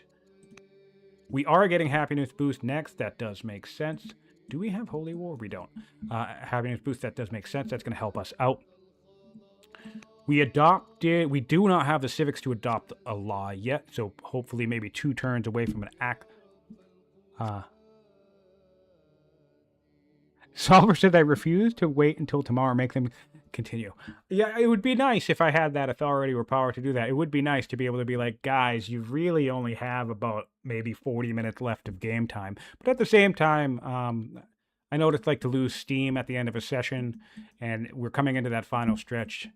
It'd be a bummer to make a bunch of big, dumb mistakes because you're trying to close out the game. They scheduled it. you know, it'll definitely conclude tomorrow because, again, Ninja absolutely wins in 13 turns. Well, from now, it's probably like 10 or 11. Um, which is nice. I mean, we're going to see a vaulting finish if it comes to it. If Ninja can hold Alcaraz back, we'll see the power of calligraphy. Hasn't been showcased enough, I think. I don't think in this tournament. And again, because it's not one of those things that you beeline necessarily. Anyway, I think there can be some situations where it makes sense.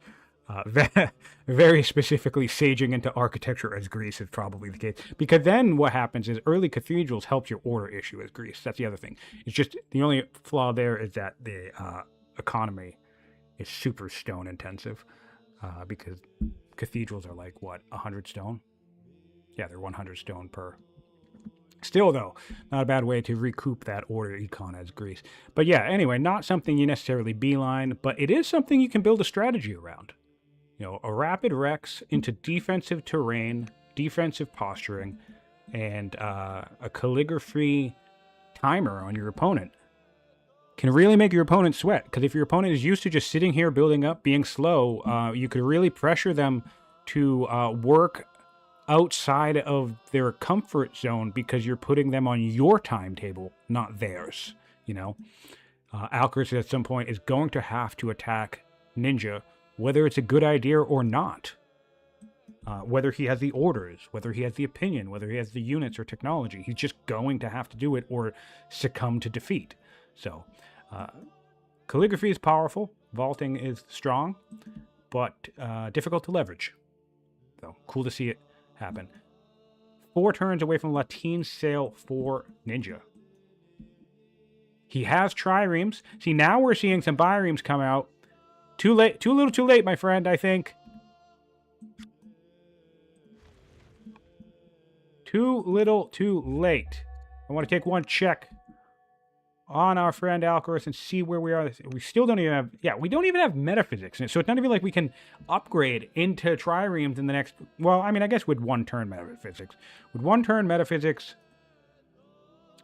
and we're doing the happiness boost right now. So that's gonna be 1 turn. Yeah, not looking good. Not looking good. Yeah, he's prepping. He's definitely going to launch attack. This isn't going to go. Alcaraz is not going to go silently into the night here. He's going to attempt something. I just don't think Alcaraz is aware that he has like literally 10 turns to take a city. In fact, yeah. Oh, dude, Ninja. He did. He rushed the damn thing. So yeah, 7 turns on this thing. So let's run the full count. This is 2 points. Okay? 1, 2, 3, 4, 5, 6, 7, 8, 9, 10, 11, 12.